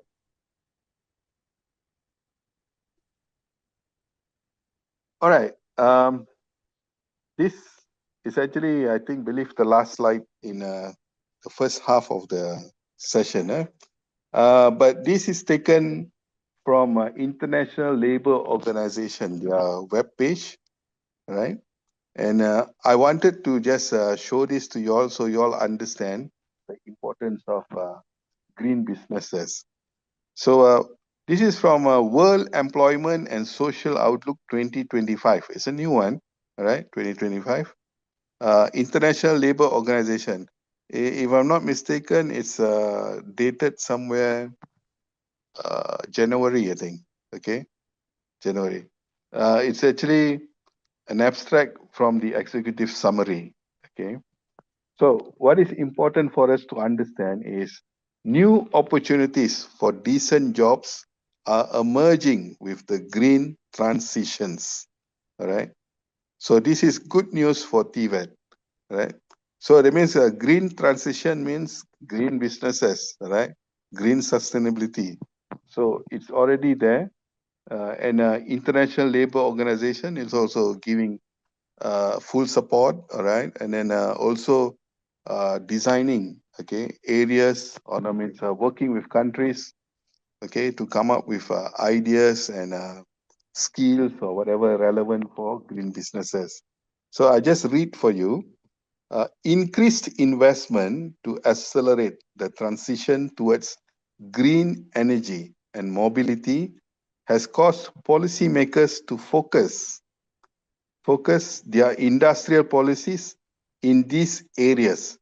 Since 2023, there has been a further increase in renewable energy jobs to 16.2 million, more than half of the jobs in the energy and utilities sector. All right. So there's almost 16.2 million jobs, okay, in the renewable energy sector. It's a new sector, it's growing sector. Next is large scale subsidies and expansion of public infrastructure with respect to electric charging stations and the electricity grid have contributed to a surge in solar and hydrogen power generation that has helped to promote a rapidly increase in the number of electric vehicles. So as we know, electric vehicles are going to make their impact very soon in the world. So a lot of countries are already preparing for this. And this has brought a surge in the job market for solar and hydrogen power. However, job creation in renewable energy production is unequally distributed around the globe, right? This is interesting.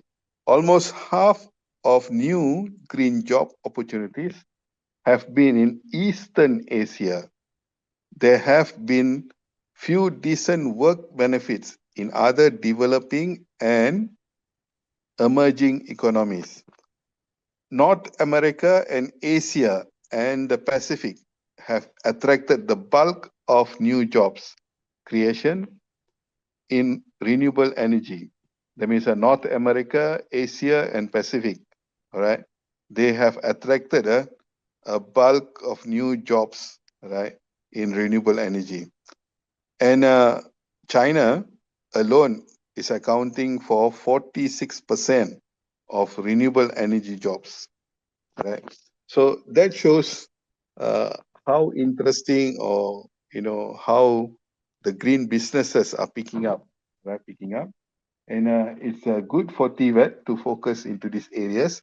Actually, a lot of jobs that's related to the green transition or the green business is related to TVET.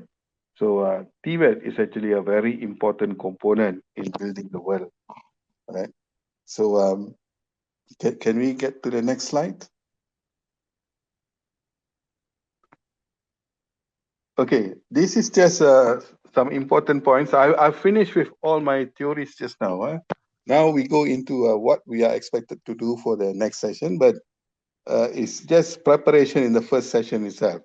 Okay, how to operate green business, right? It's actually very simple, if you have done commerce before or business studies, whatever, setting up a business company is just similar. Those days we have similar formats, similar things and all this. So we just get the funding, get the thing moving, right? Get the papers ready, the qualifications or the permits or whatever statutory board approval, then we run the business. But this is running a green business, slightly similar, but a little different. Okay, number one, how to start? First, you must have a green business plan development. So what you need to do is you need to plan all right, plan, a development plan, a plan for your development plan on green businesses. All right. So, what kind of green business you want to do? You have to define yourself, and then the business goals and objectives. All right. What is it exactly? This will, whatever I'm talking now will be helpful for you when we move to the other workshop later. Okay, next is identify sustainable practices and products, right? Sustainable practices and products means what is sustainable practice in getting your products ready, and then what is your end product actually for the market? Okay, so your end product needs to have this sustainability uh, integration into it. Okay, there's only in my Amina, there's a lot of ways of approaching this operating green business. I only focus on a 3 phase. All right, phase 1 is implementation. All right, so what do you need to do under implementation? Secure funding first. All right, where are you going to get the funding? Identify your funding sources. All right, is it a green funding or is it black funding? All right, and then loans, investors, and grants. Where are they coming from? And then set up operations and sustainable processes. All right. Set up operations and sustainable processes means your operation. How are you going to operate your business? Are you going to operate from a shop house? Are you going to operate from a room? Are you going to operate from a big building? All right. And then what are the sustainable processes included? Establish facilities and acquire equipment. All right. So facilities, you need to have all the necessary furnitures, all right, facilities, and then acquire the equipment as well. Then obtain necessary permits and license. All right. If you're doing green business, what kind of business? If you're doing something with oil related, you need to get a permit for the oil. If you are using some kind of, green, what do you call this, plants or whatever, you need to get approval from the forestry board or the plantation board. So this is what we call by permits and license. Then finally, you have official start business activities and begin offering products. So officially, you start your business under implementation, and then you begin offering your products or services to the public. So that is phase 1. All right. Now, the next is phase 2. Let's go to the next slide. Diana, can we go to the next slide? Okay. How to operate green business again. Now, this is phase 2. Under phase 2, you'll be doing monitoring and audit. Monitoring and audit for your green business. All right. Number 1, implement monitoring system. All right. What kind of monitoring system you want to do? Is it going to be a report form? Is it going to be verbal report? Is it going to be what do you call this, a written report? Or is it going to be online report? Or are you going to do like a survey? Or are you going to only get reports from the senior management team? Okay. Then define key performance indicator, all right, for environmental and financial performance. That means now your business is moving, but you want to monitor and audit it. But you also want to have your key performance indicator. That means when you do your planning in the beginning stage, you already have your preference or your performance indicator. What area, all right, what is the target, who are the people you're reaching, and then are you meeting the target? So this is all key performance indicator. And then you also have indicator for your environmental substance, all right? Is your product environmental friendly, eco-friendly? Is it harming anyone? Okay, then the financial performance, right? So far, you have already started the business, you're moving. Now, what about your financial performance? Are you getting your returns? You have sold how much? Right? How much have you made? Can you cover the capital that you've taken?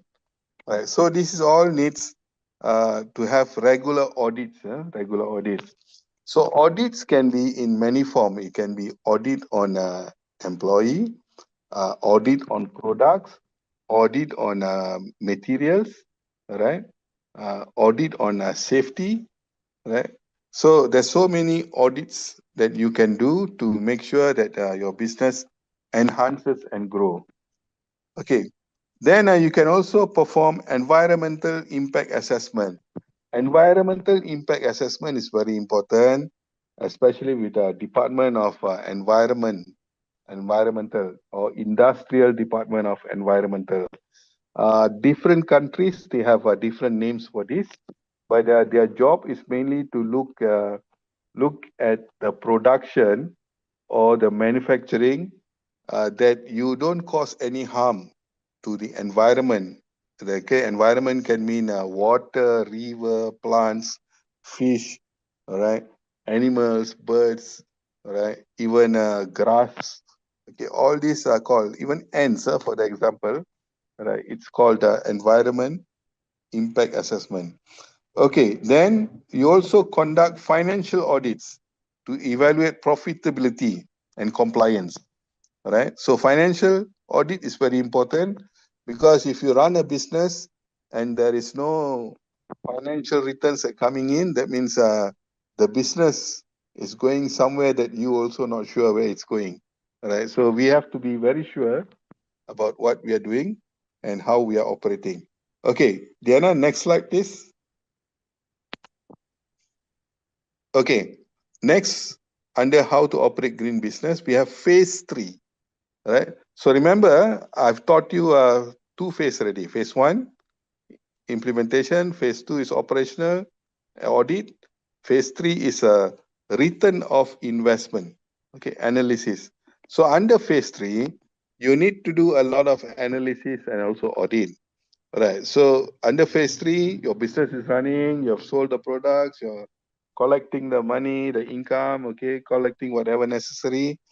All right. Then, of course, publicity, promotion, all right, and you get a lot of awards and all this.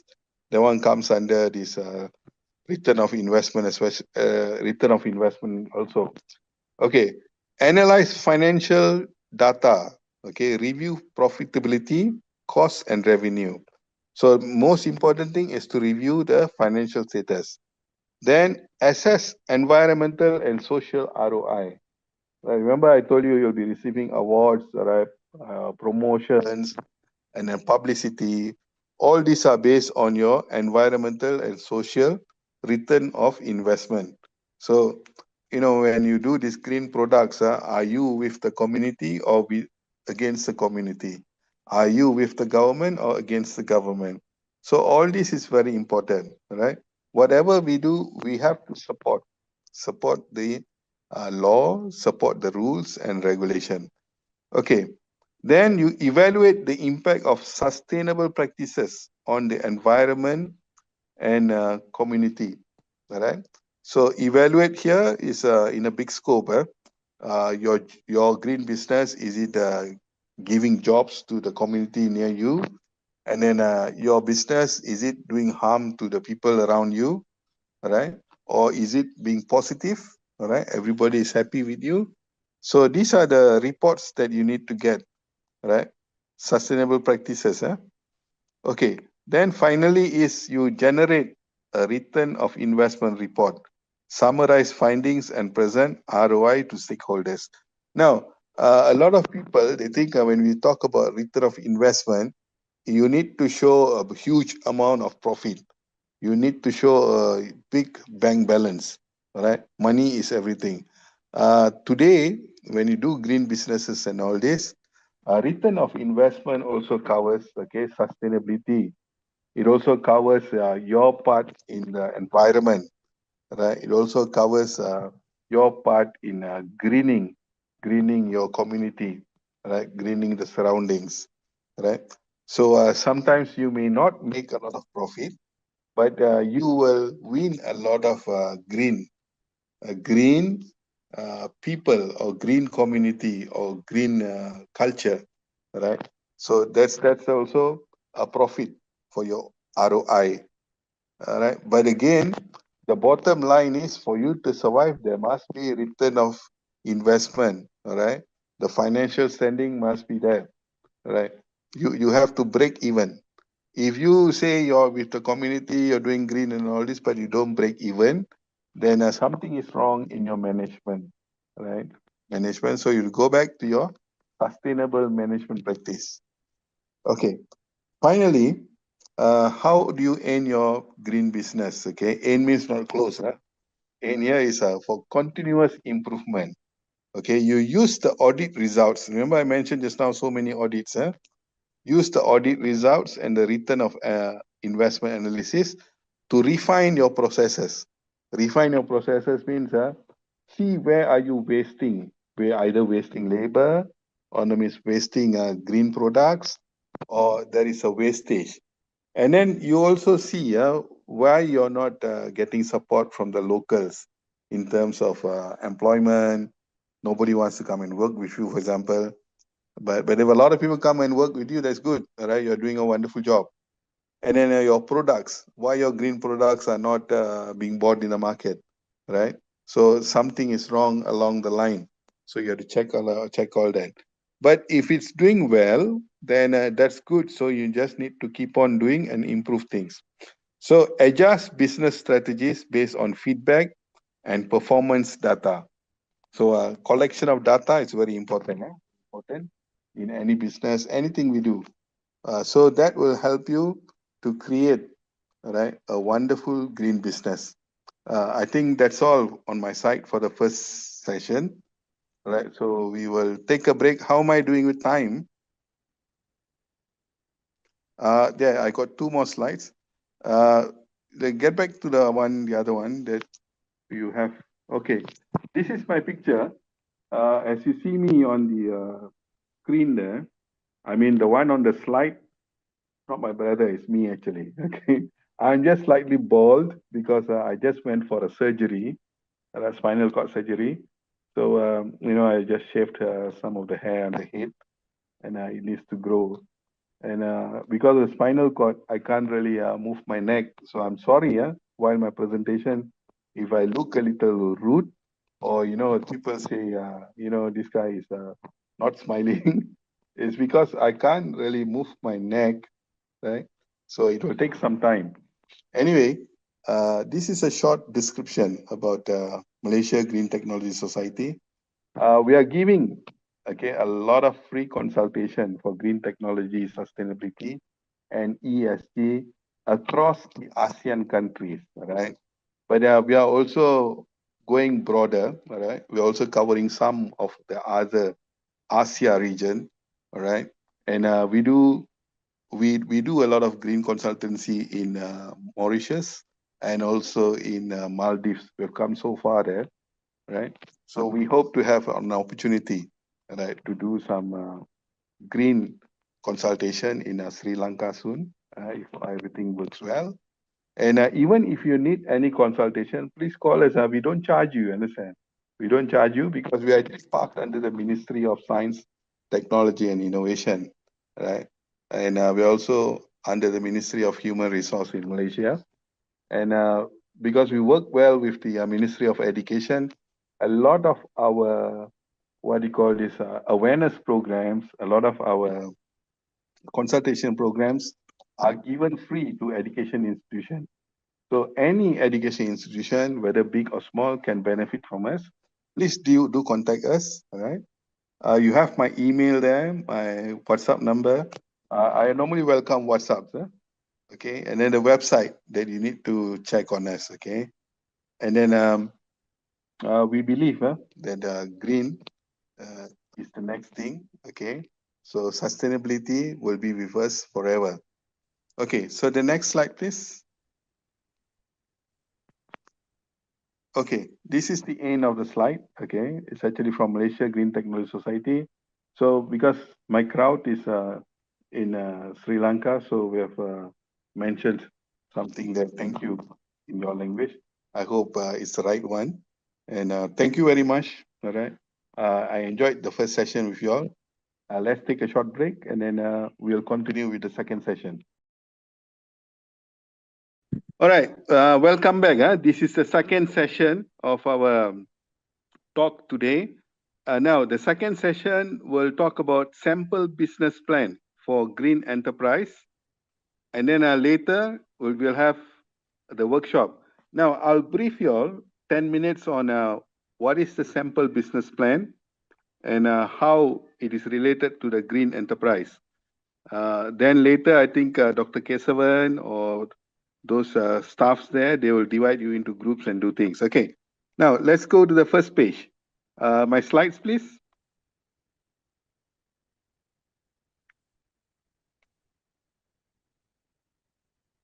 Okay, introduction, right? What are we going to do actually? Okay, we are going to talk about green tech helps to reduce environmental impact. That means in your business plan, you must talk about environmental impact, that it's going to reduce the environmental impact, right? So how it's going to reduce? Maybe it's going to save energy, maybe it's going to save resources, all right? Maybe it's going to look into a circular economy, right? Things like that. And it's going to provide new jobs, okay? So that's what we are going to look into, okay? Now, next is, it also, okay. Next, it enhance business sustainability profile, all right? So whatever business you're choosing or you're going to do afterwards, it has to enhance the business sustainability. And in the business, TVET plays a key role in promoting these innovations, right? So whatever business you choose, it has to be aligned or it has to incorporate TVET, right? TVET skills into it. Okay, next slide. Next slide, friend. Okay, good. Now, you can also talk about energy efficiency and renewable energy, right? This is just a sample of a business that you can incorporate in your business plan later on. So remember I told you solar is very popular around the world. There's a lot of people doing it as business, and a lot of people are also getting jobs from it. So solar panels, about clean energy from sunlight, that can also be a business model. Wind turbines, efficient for windy regions, right? Windy regions, basically in Europe and all this, some places they use wind turbines. But even if our country does not give this kind of resources, positive resources for wind turbines, but you have the idea, you can still do it, right? Okay. Now, geothermal energy, ideal for large buildings, all right? So if your business is going to focus on geothermal energy, it's also good, right? Next is LED lighting, right? Maybe you want to focus on LED lighting. So what do you gain from this? Low energy consumption and cost saving. You can also look into gadgets, smart systems, automated control of energy use in whatever business that we are doing. Even if you are, what do you call this, rearing cows or rearing goats, right? There is always smart systems around the compound. Number one is to guard the animals, right, from leaving the compound. And then you have automated gates or whatever for the cages, all right? You have automated motorized or robotic things to deliver the grass or the meal for the animals, right? Okay, so we can look into that as well. Next page. Next slide, please.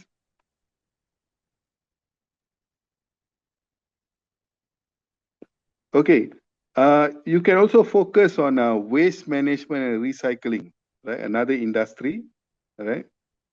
This one, you can talk about waste to energy. Organic waste turned into biogas. It's also a kind of a business, but you need to have the idea. That means why you want to do this business, what is it for, all right? How is it going to help the environment?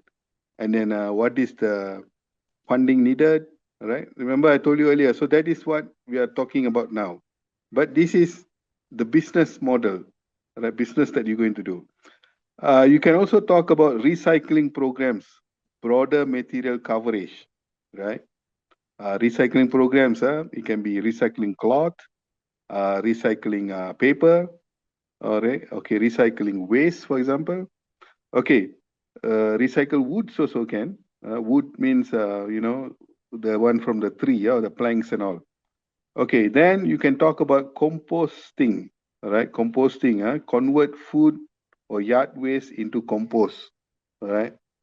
Compost is also another big industry and good sales. You can also talk about zero waste initiatives. Okay, zero waste initiatives where you reuse, reduce, and rethink. So it's again another pattern of recycling. Okay, next slide, sir.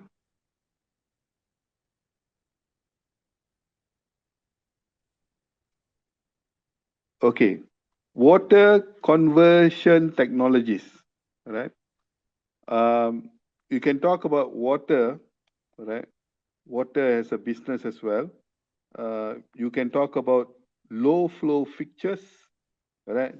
Low flow fixtures means fixtures to the taps, to the pipes, to reduce water use, okay? Water use affordably, right? So, you know, some taps or some this thing, the fixture or the faucets are not water friendly. So water leaks and all this, or water comes out very fast. So you want this water to come up slowly, but it's usable. So you can think about that. You can also talk about water recycling system, right? Reuse gray water for irrigation. That means whatever water, wastewater that we use, right? You can either generate it from another third source company and reuse the gray water for irrigation. So what are your plans? What are your technical plans for this? You can also talk about rainwater harvesting, right? Collecting and storing rainwater for reuse, right? So next, next slide, please. Can hear? Okay, you can also talk about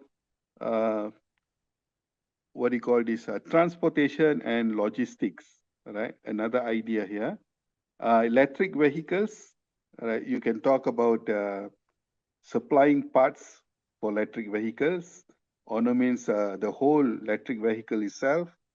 Ono means certain components for the electric vehicle, right? You can talk about manufacturing. Ono means you can talk about sales, or we can talk about retailing. Cut transport emission. That's the whole idea, right? So whatever product related to electric vehicle is actually to cut transport emission, right?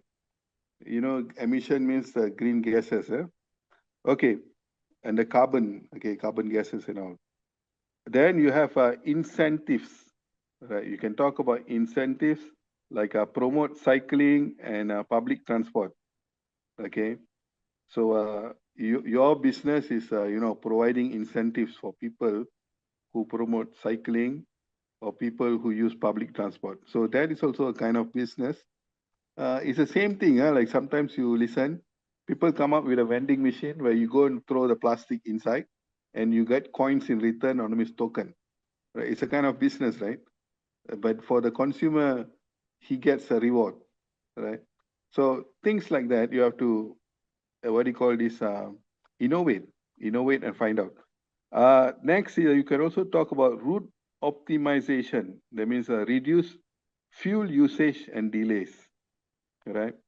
So route optimization means, you know, rather than, let's say, a transport that makes 10 trips, this time he only needs to make about 6 trips. You know, it covers everything. He can bring in the same quantity and provide the same quality of service. Or what other methods or what other things involved in route optimization? Okay, next.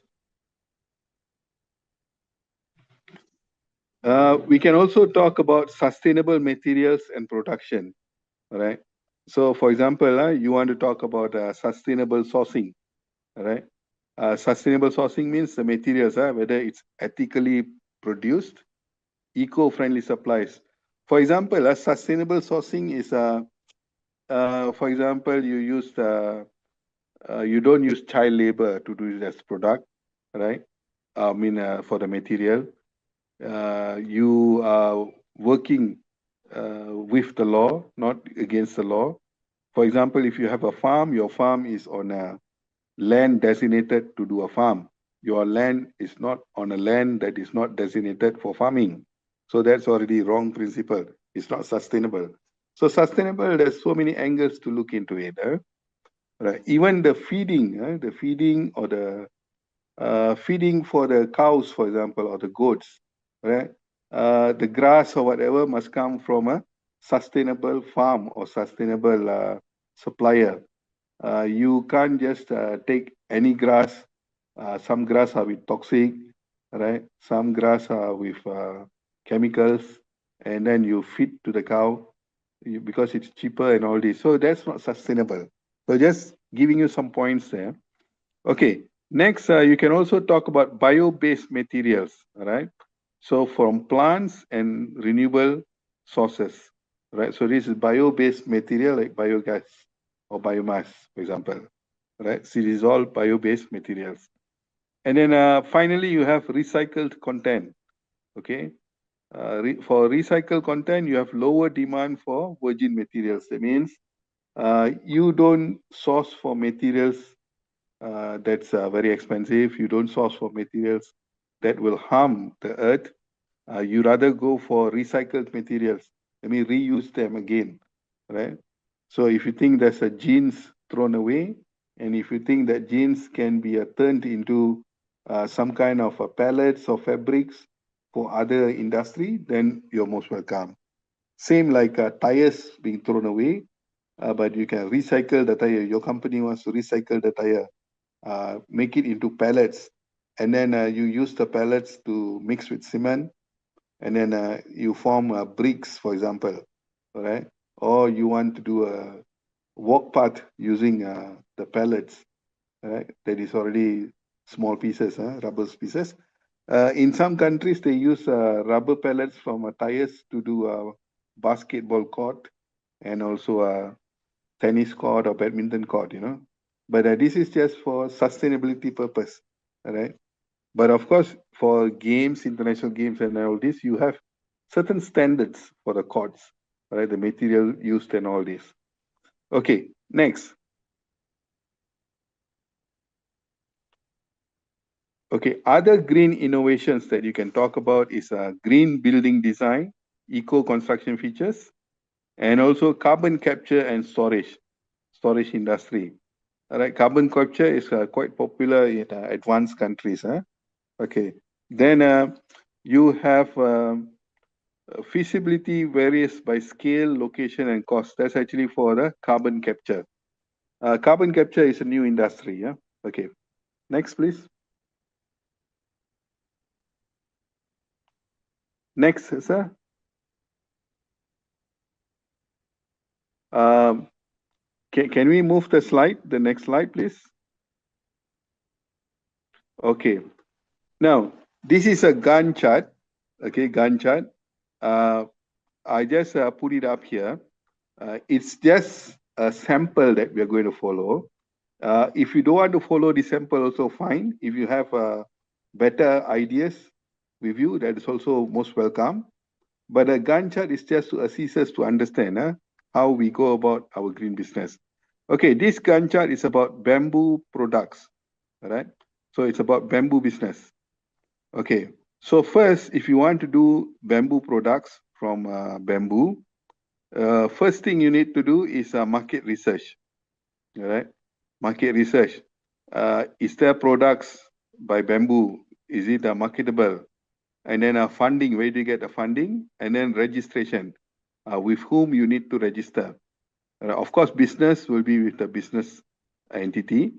When you take bamboo, bamboo is actually either farming or no means forest. So you need to get the approval as well. Or if they say no, you can just take the bamboo as you like, then that's fine. So you don't need to get any permits or approval or something like that. Okay, then the phase 2, bamboo sourcing, right? Where do you source your bamboo? Okay, from whom?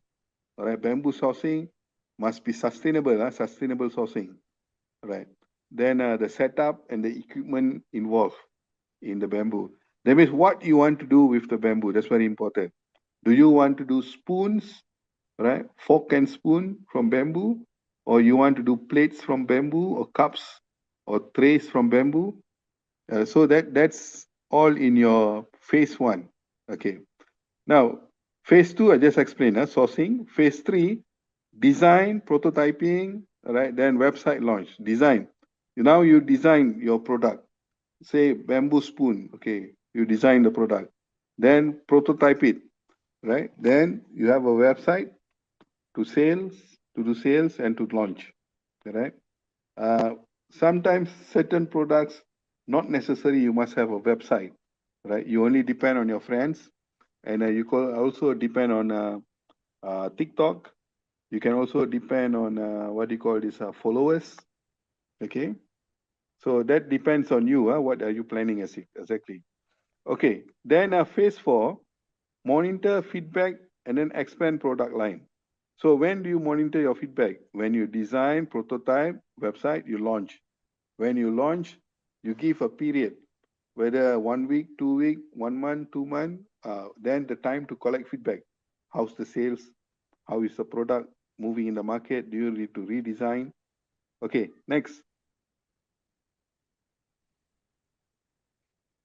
Okay, this Gantt chart, you have to look at it from the bottom, bottom 0 there. Can you see 0? All right, at the ankle, down. It's actually from down moving up, right? From light blue, it moves to dark green. Right, that's how you read the chart. Okay. First, what you have is these are the things that you're going to do. I mean, your process is on your left, right? And the process starts from the bottom, bottom. And then 5, 10, 15, 20, that's the weeks, right? How many weeks or how many months you need to obtain whatever success story, or that means whatever plans you have. Okay. So it not necessary you must have same method, 5 weeks, 10 weeks. Yours could be even 2 weeks. You can even have 4 weeks. By the 8th week, you're already doing, your product is already in the market, right? Example. But this is just a sample. In Bahasa Melayu, Malaysia, we say contoh. Okay, let's go. So first thing you need to do is, before planning your business, market research first, right? Market research is an executive finding, for example, or what business you want to do, how you want to do, right? What you're going to do.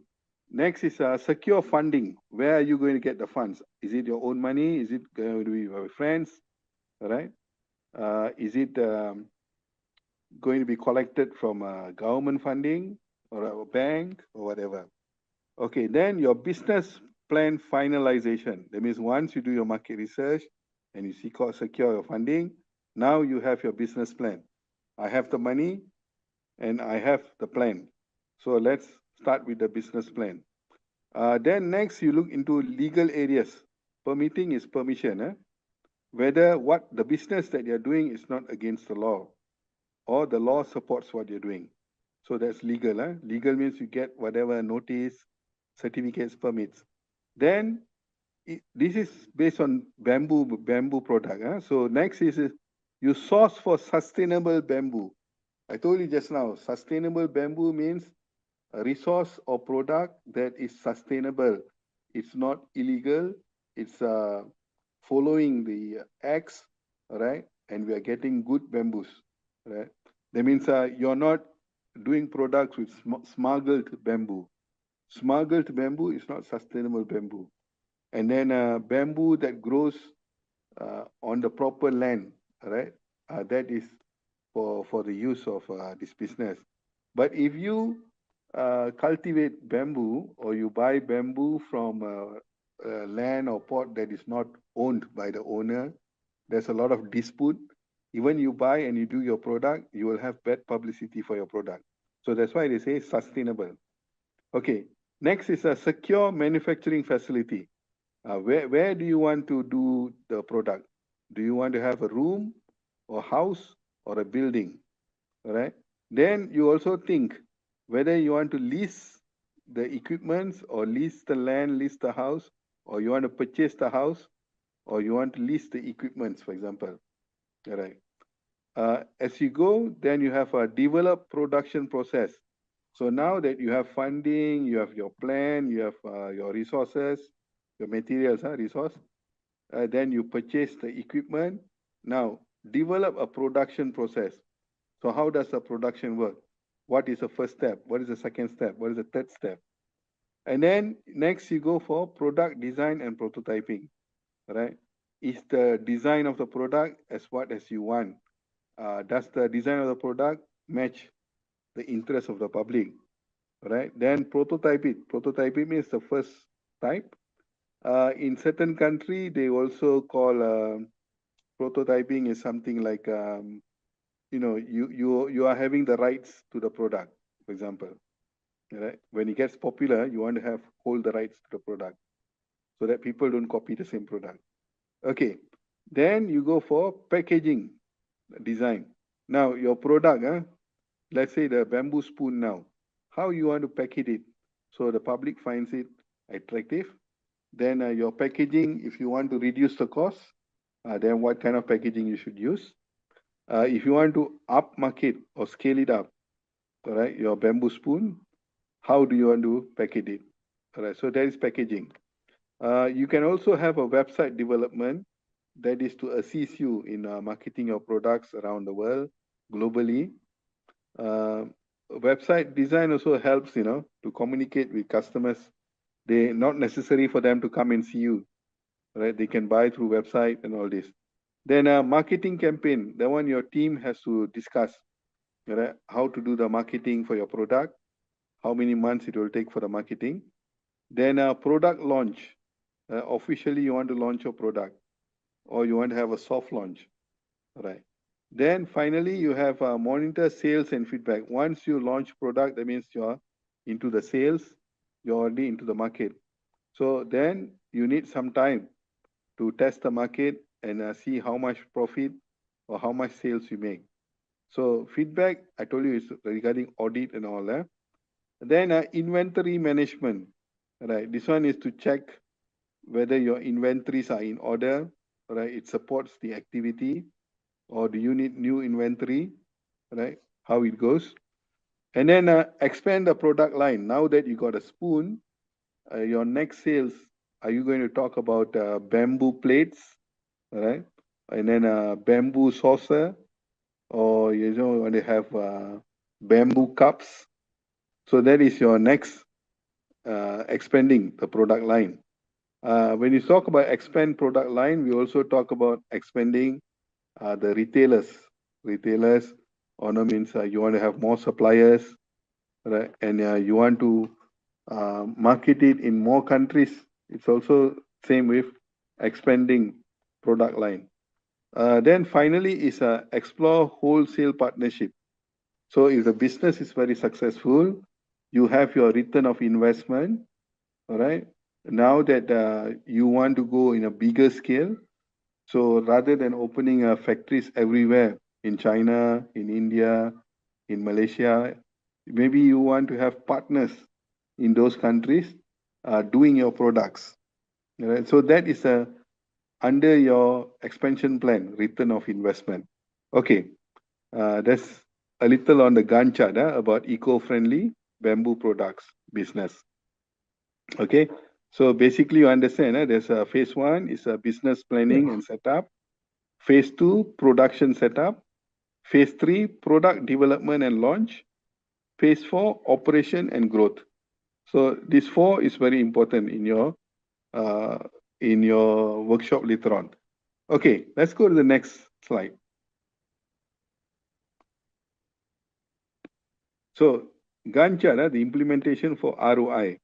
Number one is a secure funding, green process launch, monitoring system and audit. Then finally, analyze ROI, financial and environmental issues, right? Return of investment, that's the last one. Okay, so first phase, always remember, secure funding, then green processes launch. Phase two, monitoring, whatever you have implemented, you're monitoring now, and then you do your audits so that everything goes well. If you find something wrong in your audit, go back. It's like snake and ladder, you know. Go back one step and then rectify it, then move. All right. Then phase three is to analyze. Finally, your product is launched, you have made sales and all this.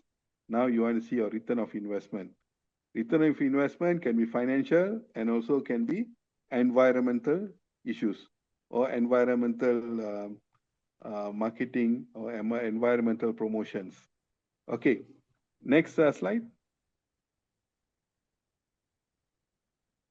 Okay, this is also another Gantt chart on green business plan implementation. You can also follow this Gantt chart if you want. All right. So towards the left,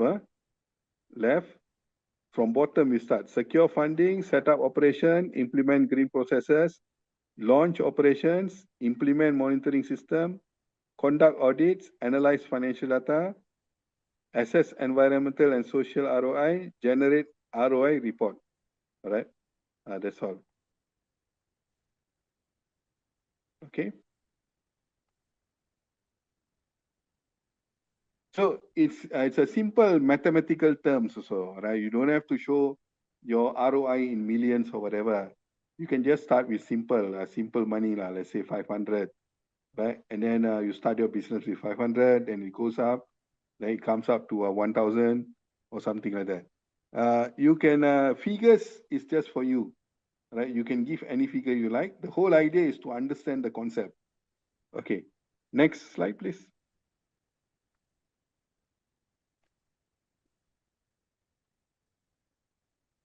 Okay, conclusion. Before you do exercise, actually this I should tell you after doing the exercise, but never mind. Just to let you know, in a nutshell, Green Tech offers real value for businesses. TVET equips students for the green economy. Okay, planning, execution, and auditing ensure success. All right. So if you don't have these three, then no business can take off very well in green business. Okay, with that, thank you very much once again. I'm very happy to be with you all and very happy to give you all a little assistance on this. And please do contact us or do contact me if you need any green consultation. Even for green certification, we sometimes provide free green certification for trainers. So those who are interested, please do contact us or do contact CPSC. Okay, thank you very much.